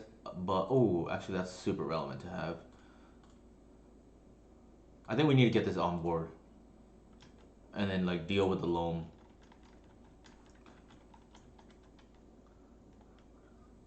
I think the Stompy deck is really good. Cephalid Breakfast, I'm not so sure about because it's graveyard decks tend to be vulnerable to more hate. But I think the Stompy deck has definitely got staying power. The Breakfast might be a metagame choice. I think the deck is probably okay, but I don't think it's like anything like special or not. Just keep in mind the person who piloted it is also Javier Dominguez, who's like, one of the best players in the world, right?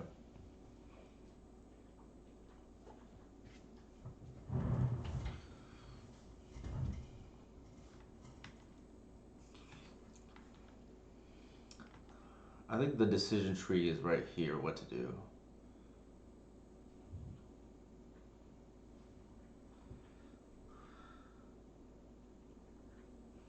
I think we gotta loam them. Sorry, stop the loam first, and then we can start bouncing things.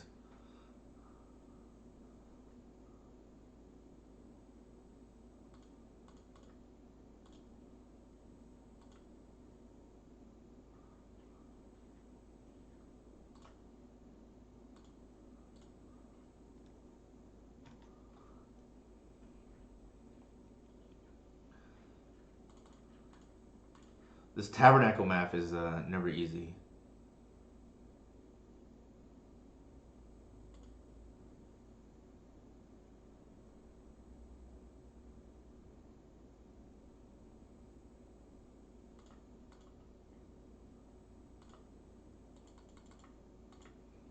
We have to dig for the cradle, right? It feels really bad to do, but I've been in this situation enough where like it's just one of those things you just have to accept, right? And then we're gonna just lose our whole board here, unfortunately. Cancel. Hold on.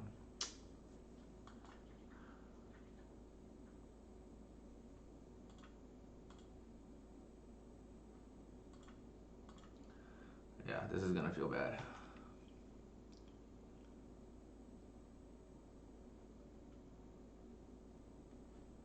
No.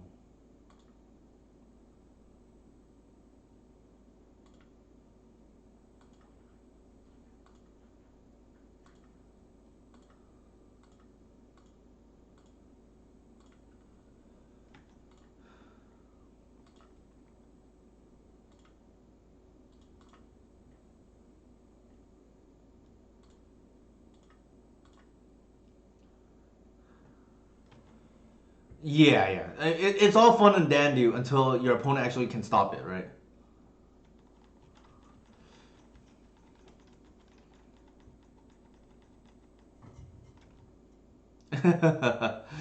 I know people who play it for a long time, Mike, for what it's worth. But yeah, the play pattern is just oh my god, another. Actually, that's my fault. I think we knew about that, but maybe I'm wrong. I have to look at the. No, wait a minute. No, they played the Wasteland the previous turn, so never mind. They had another one we just didn't know about.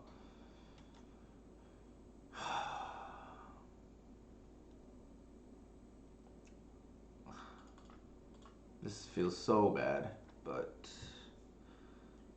we have no choice. Yeah, the thing is, the Moonstompy prison elements have always been there. The difference is that the threats are actually fast at closing out the game now.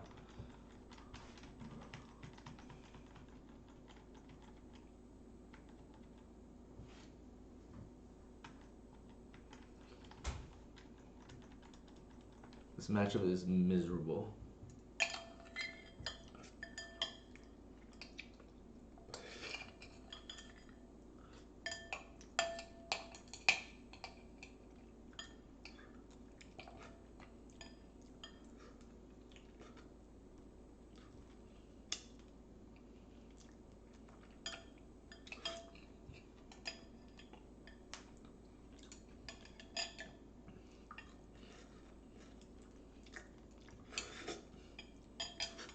So in this matchup, the fight is essentially over Guy's Cradle, right? Because they're gonna try to tabernacle us, so we can't do anything. They're gonna get another Wasteland, I'm pretty sure. Yeah. We just went through every single Cradle in our deck too. I don't think there's a route to victory now because you have to have Cradle to beat this deck, and unfortunately we don't. So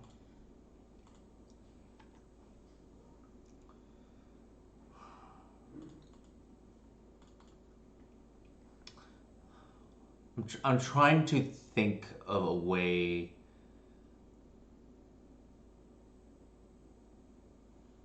we can somehow win, and I don't see the path. Is the problem?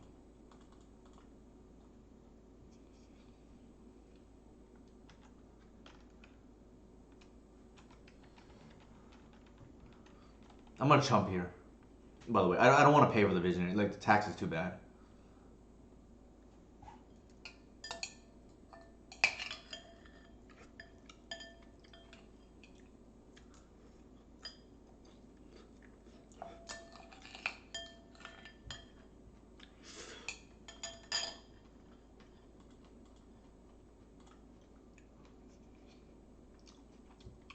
We do have the tree. That's true. That's one way out.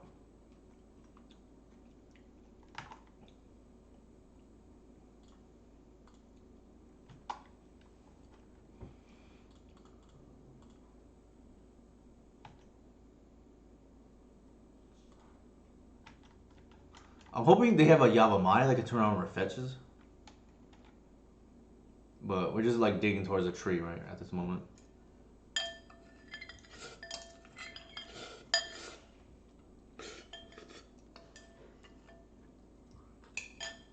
I'm gonna block. I don't want to pay the tax. Like,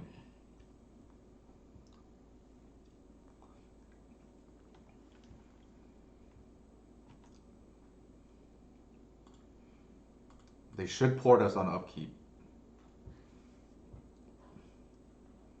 All right, they finally caught on. They missed it the previous turn.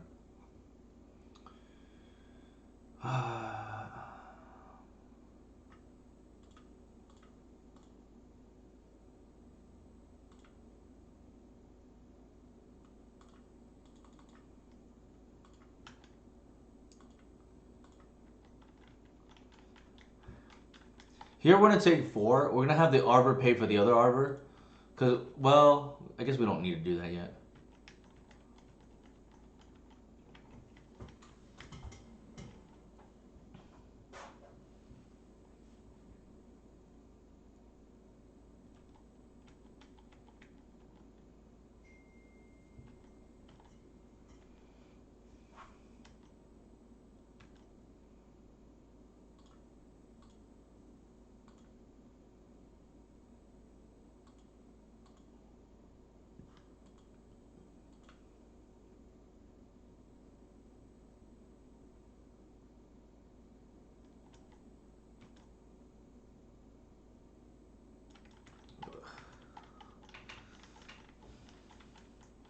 So we'll take 4 here and essentially be down to our last turn.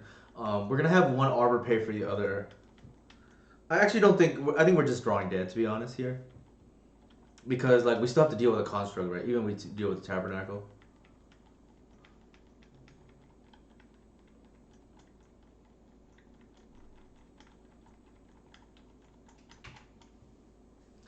Here, if I were them, I think I would probably. Okay, never mind. I misread that.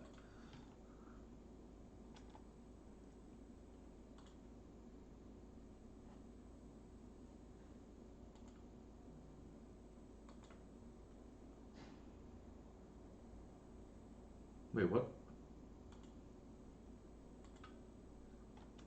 Why? Oh, I must not have floated the mana. I don't think it matters though. I think we're just drawing dead. Yeah. All right, I'm gonna put my bowl aside and be back in 10 seconds, so it's not a distraction.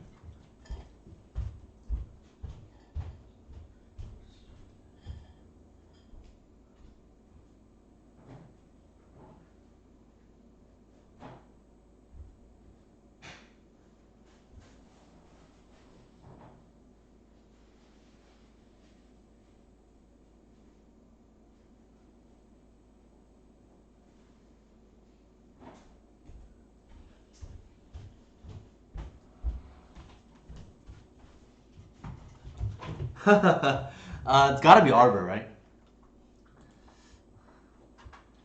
So I think here it gets significantly better post board. We have a few like relevant cards. I think that's not relevant. And then we just board out the glimpses. Like they don't do anything in this matchup. Like our game plan is to get to Progenitus and then like fog them if need be, then make a Merit Lage. Also, they board in Sphere Resistance, so that's another reason why Glimpse of Nature is not good.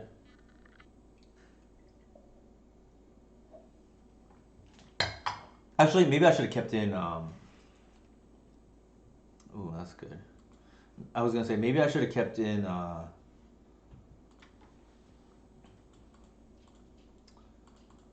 um, Collector Oof because they're on the Saga plan. So I think we'll adjust for that game three if it gets to there. We do have a turn two Progenitus, which is nice. Don't waste us, please. All right, that's good. I think we're gonna win this game. But we just need to not draw Progenitus here. All right.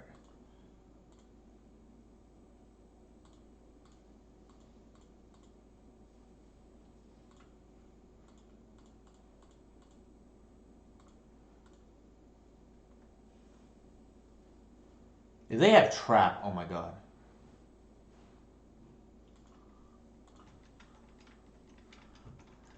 So the plan here now is win a bash, and then we can just play the endurance to fog the Merit Lage if they go down that route.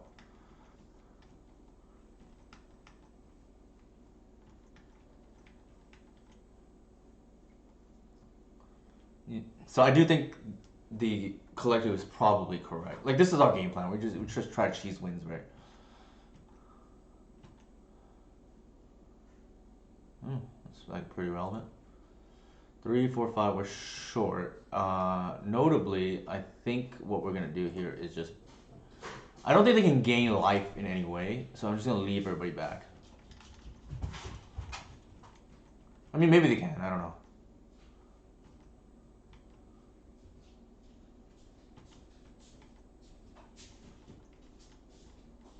Yeah.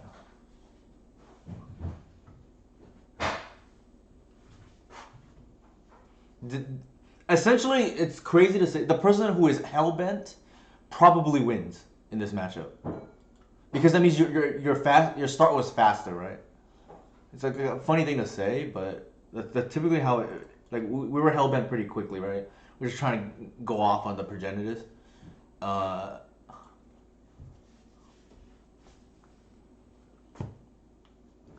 a lot of these prison matchups are tend to be like that. So I kind of lump like Moonstompy in that. Like if they go hellbent against us, it's kind of bad, right? Like I think this is fine.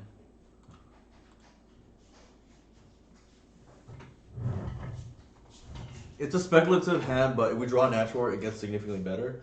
And we do have like Reclaimer for virtual Cradles that essentially you cannot really win without them in this matchup. Also, Endurance being Lotus Petal mode, potentially relevant too.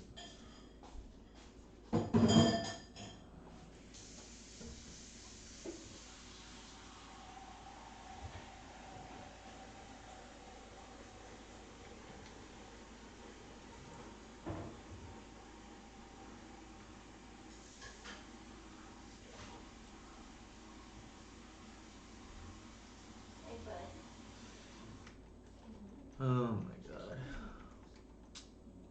It's that kind of game.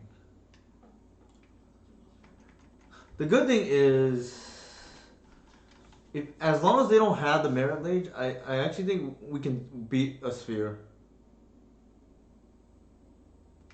That's really annoying.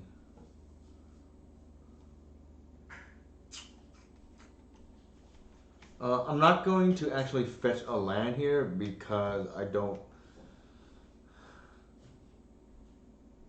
Ooh.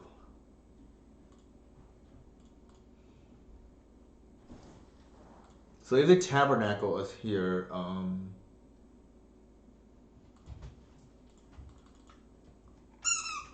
we'll see what the map will tell a lot about how they want to play this matchup, right? If they get Dark Depths or if they get a Tabernacle, right?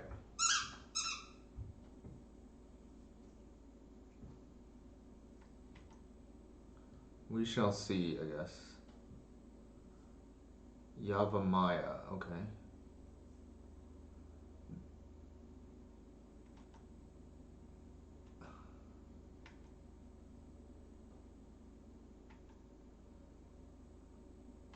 Interesting.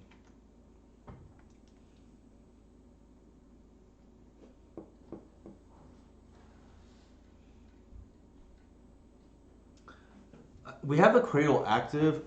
It's just what we want to commit to the board, right? If they blast zone us here, it's like really bad.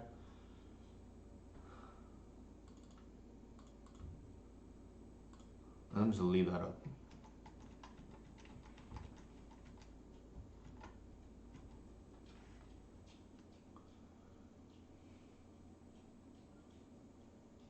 I feel like they're gonna go for the combo based on the fact that they got Yavimaya might have just been to unlock their hand as well.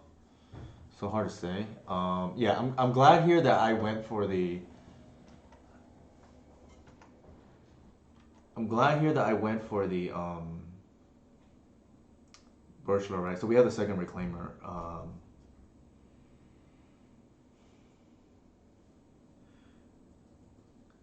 So if they have a crop here, all right, I better play it safe and get the Caracas.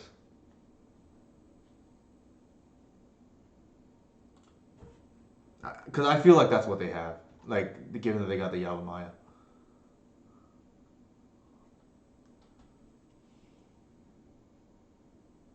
Maybe they zone here? I don't know.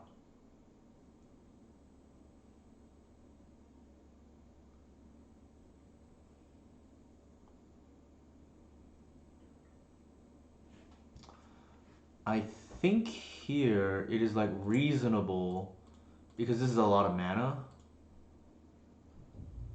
to drop in the because this is providing 3 mana essentially, right? We can just flash in the endurance here.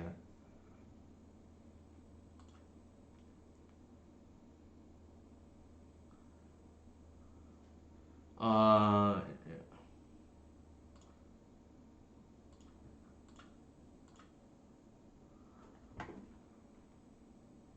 I think we just want to do that in case.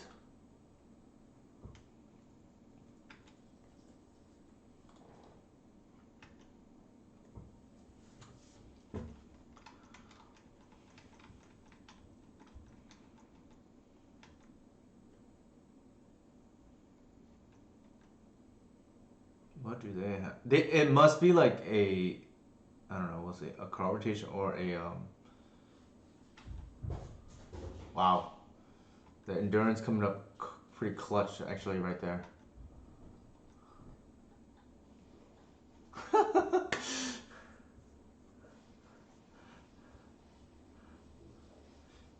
This keep in mind this is a very hard matchup, but I think we played very well in this match, so I'm pretty happy about that. The heads up play to play the endurance, in case they drew the loan, which they did, and then I think they just like realized the writing on the wall, like they can't get through the Caracas. Like the fact that so the big point was like I was like it's gonna tell us a lot what their plan is, what they get off the map, and the fact that they got the Yavamaya tells me that they were pretty much all in on the depths plan or something. I don't know, but like very strange sequence events that happen here.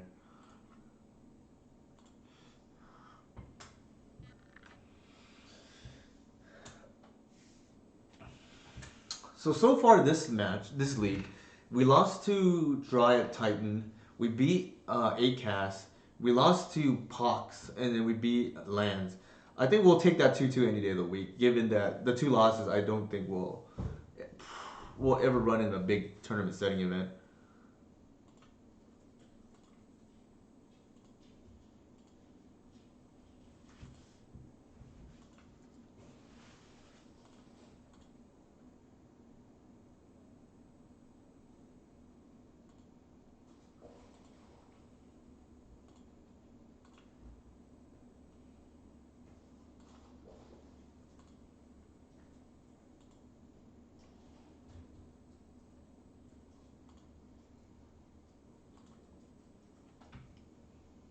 All right, let's see if there's any lag with Twitch. Looks like it's instantaneous for me. But yeah, so again, back on the deck building. So it looks like the Celtics blew out the Heat by 20 again today, but yeah, I tend to like discard at the moment. Doesn't mean I won't play my Hybrid Trap because Mindbreak Chat tends to be better against the matchups that we're less favored against, namely the Aeon of Echoes decks, like the Epic Gamble or the Epic Storm, or just Belcher in general, right? Like essentially anything trying to go off turn one, Mindbreak Trap is a lot better against. But I think given the respect that I am heeding towards the Doomsday and the Ant players, I think Discard is better against those matchups, as well as Show and Tell, which is kind of popular, right? Let me get some more water.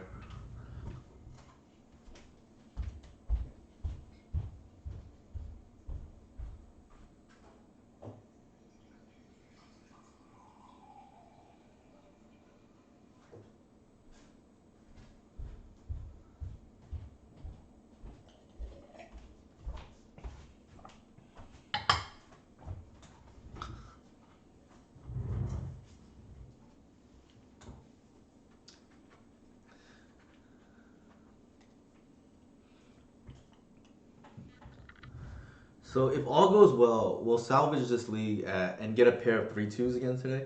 Unfortunately, before this league, or sorry, not this league, today and the stream with Inigo on Saturday, we had been running hot with at least 150 pretty much every stream. Not gonna happen tonight, unfortunately, but what was I gonna say? I do think that the deck played pretty well in the matchups that are more likely to be seen. Beating lands, I think, is impressive, because I do think at one point it was our worst matchup, and we won both post board games, and I think one. Well, to be fair, game two we had kind of the nut draw, so to speak, and then game three we just grinded through them, right? I think our 3-2 dream is about to die. Our opponent is an oops player.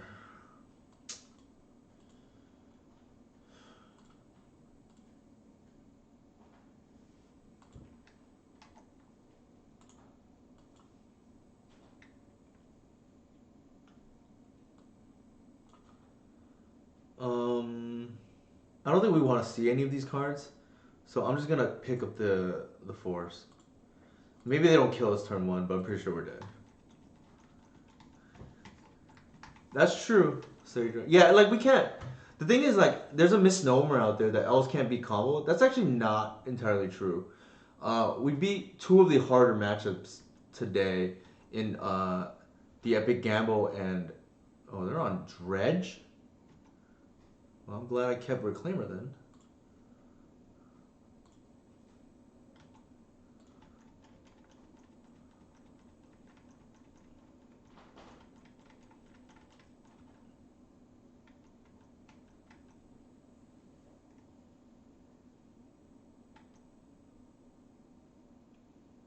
They're on Manaless Dredge. Actually, did I pay attention? They chose not to play first. Okay, so I screwed up. I should have known that they were on. I agree. We tend to be pretty favored against the graveyard decks. I think we have lethal here. We just need to fade drawing the you know what.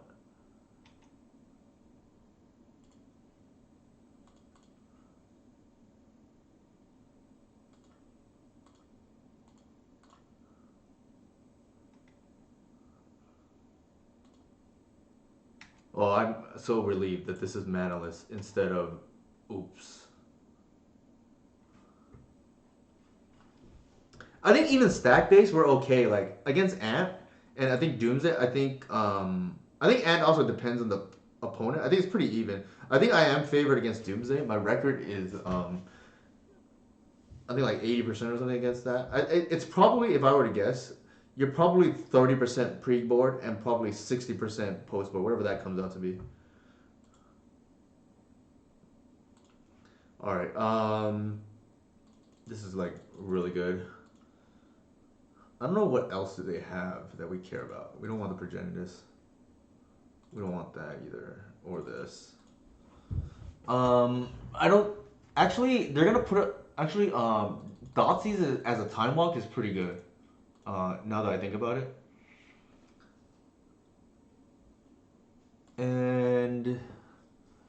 don't think we want removal. Duress is like, I don't even remember what they play, but I don't think Duress like hits anything relevant.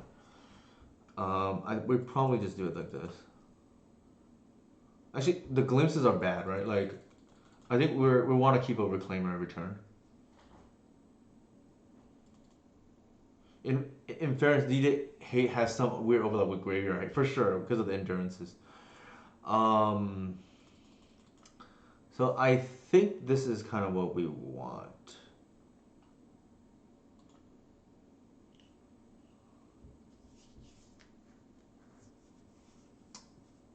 I think we keep any hand with like endurance or Thoughtseize. Reclaimer is like pretty good too. Sure.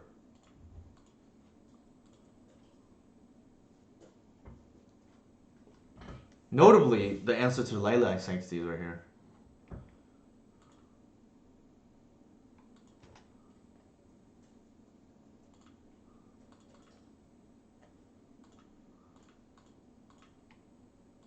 They mold, which is like horrendous if you're Manaless Dread, right?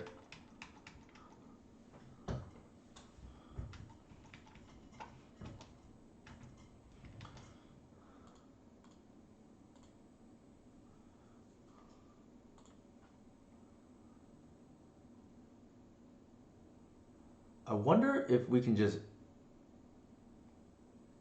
Visionary here because they're not going to do anything. Yeah, I think that's correct. I just bash for one.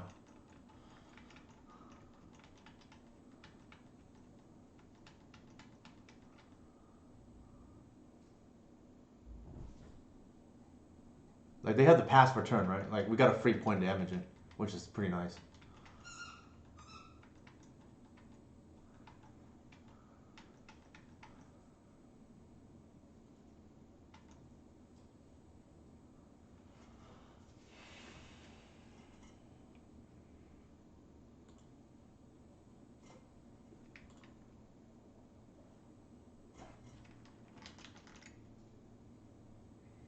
Unfortunately, the hoof is in our hand.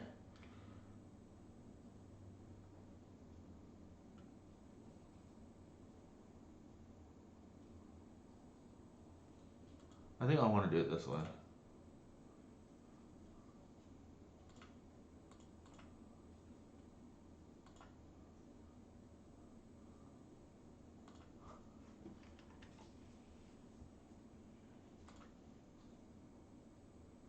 Actually, I better not.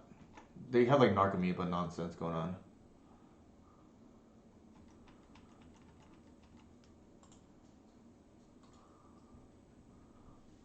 I better not.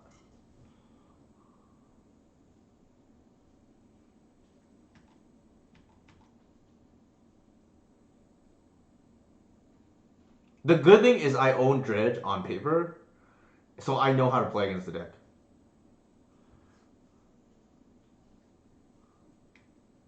Sure.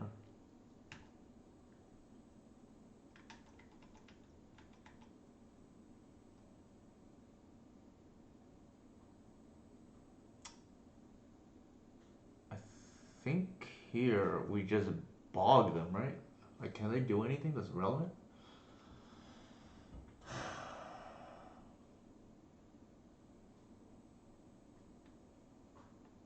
Yeah.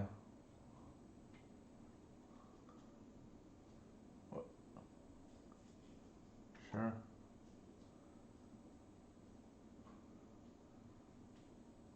The thing about Dredge is you don't have to actually react until they do something that's relevant, right? Like, there's no reason for me to bog right now. Yeah. Pretty funny. Alright, that was very anticlimactic. That it's not really magic, but very anticlimactic for sure.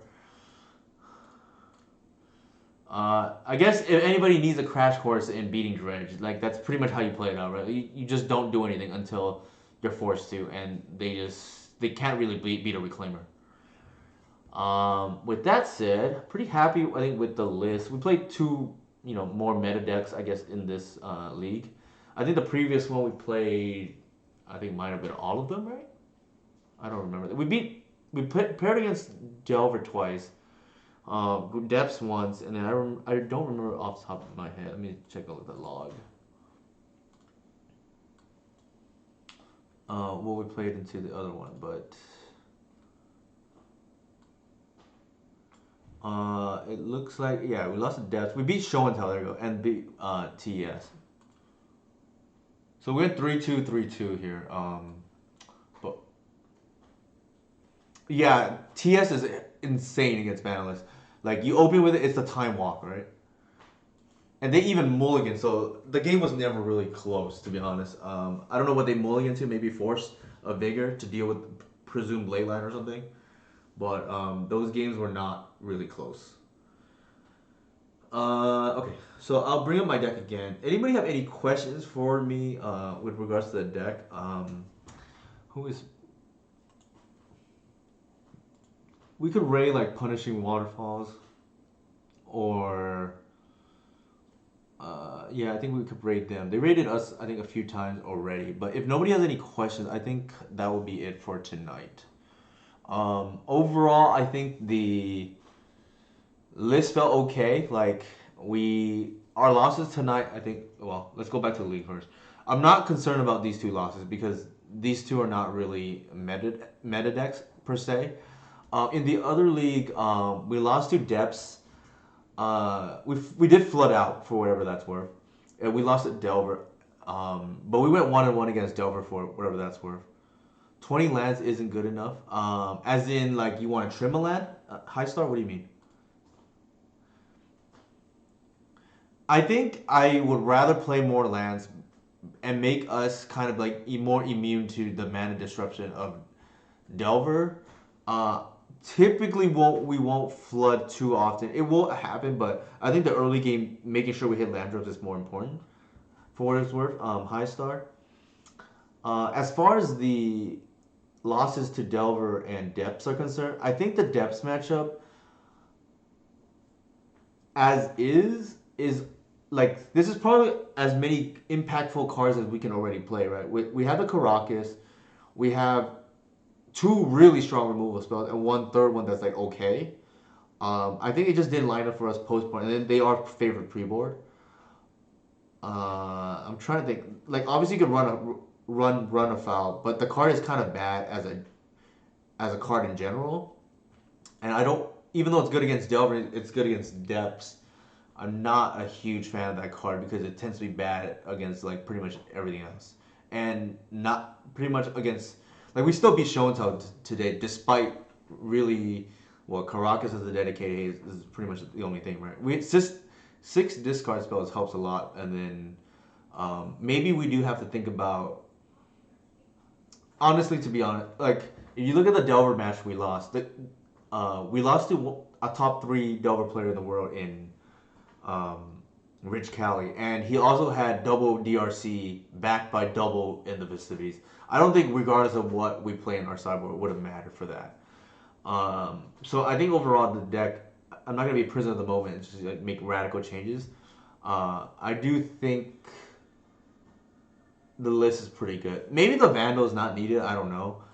There's also like argument to be made for more utility lands, obviously, because we play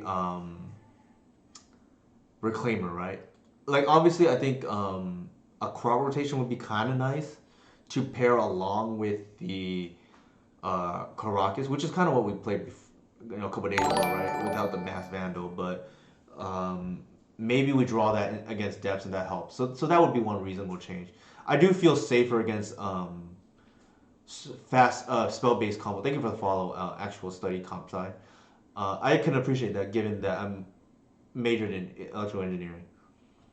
How unplayable is Packmaster?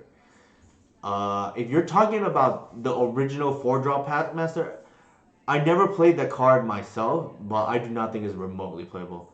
Like, what matchup would you want where it's better than Gris, right? Like, essentially, the way you think, the way I think of deck building now is like, this is kind of the new Scavenging Ooze, or at least between Endurance and Gris, we have the Scavenging Ooze, right? Like, obviously, Endurance covers the graveyard aspect, but before Scavenging Ooze was the paragon of utility and like just always good. I kind of view Grist the same way. Like it's gonna be hard for any 3+ draw to cut it in our deck because you're gonna have to ask, is it better than Grist? And the odds are it's probably not.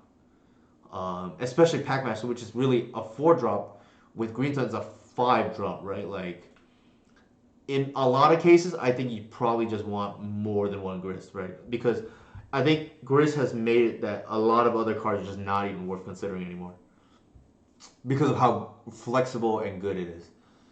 Um, and obviously, like something to keep at the on the lookout for is the Snuff Out Murderous Cut split.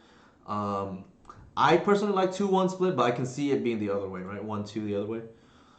We cut Ranger exactly. So actually, the Ranger I actually like a lot, and I actually think from a power perspective, it's probably still legacy playable. The issue is with the printing of Allosaurus Shepherd, we just cannot justify not playing enough, at least 3 copies or so of Shepherd because of the impacts to Chalice, right? It just reads solo target Chalice player, so to speak. If you look at the cards, right, the way the deck is built, this card can win target game by itself. This card, this card as well, but Reclaimer can also win games by itself. Like every card besides the Mana Dorks, which are Birchlore and Heritage, which I find Heritage is almost like the weakest card in the deck, right? It's like a necessary evil for speed, but I think every card, the way the deck is constructed now, can solo games, and that's I think how in 2022, that's how legacy decks should be, right? You don't want cards that just need other cards to be good. I think you want cards that just can win games by themselves. And the only card I would say that cannot really win games by itself here are the 2 Mana Dorks, right? The Birchlore and the Heritage, and that's more so a necessary evil.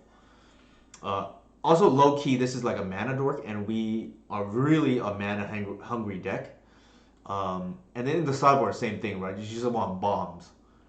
I think personally that's how I like to build my decks currently, where I want more bonds. But a question I got asked by Dukes earlier today was he asked me, do I think decks have to run bombs in the sideboard to be effective now? And I said I think it depends, right? If it's a card like Swords of Plowshares that you're running in the sideboard, that's kind of like for depending on the deck that you're playing, I can see that being like a relevant sideboard card that's flexible, especially if you're playing like some kind of combo deck splashing white, right? But if you notice, like that kind of fits the Thoughtseize role where you have a flexible catch-all. I don't think you can run something like a I don't know, Tireless Tracker is probably the best example because we were talking about Death and Taxes. I mean, not Death and Taxes, Maverick, right? I don't think that's like a good utilization of a sideboard card anymore, right? You want something like Choke or like if you want something against like Control, for instance, right? Like a Paradox Zone is like pretty strong. Okay. With that said, anybody have any questions for me? Otherwise, I will go ahead and raid Punishing Waterfalls, unless there's another request, right? Thank you everybody for coming by from Outerog stream, or just if you saw it on Twitter or on my Discord. Actually, that reminds me. Here's my Discord again, and oops, wrong one. That is Discord, but I meant to say socials. If you have an Amazon Prime subscription and not using it, I would appreciate the subscription. Obviously, if you want to support somebody other than me, I would recommend Inigo, given that he helped me with the stream. What am I missing? I think, yeah. So those are kind of the deck building decisions going forward, and hopefully everybody enjoyed the content today. I think we 3-2, but I'm pretty happy with the wins, to be honest. And then maybe we need to investigate the depths matchup a little bit more, but I think Vandal right now, given the popularity of Moonstompy, might be more attractive. I'll have to weigh the options on that. But everything else played out the way I thought it would. And our loss to Delver, I don't think we're winning that regardless, because I think that's just the 20% of the time you just accept losing to those hands. But yeah. Alright, I will go ahead and raid Punishing Waterfalls. wrong one.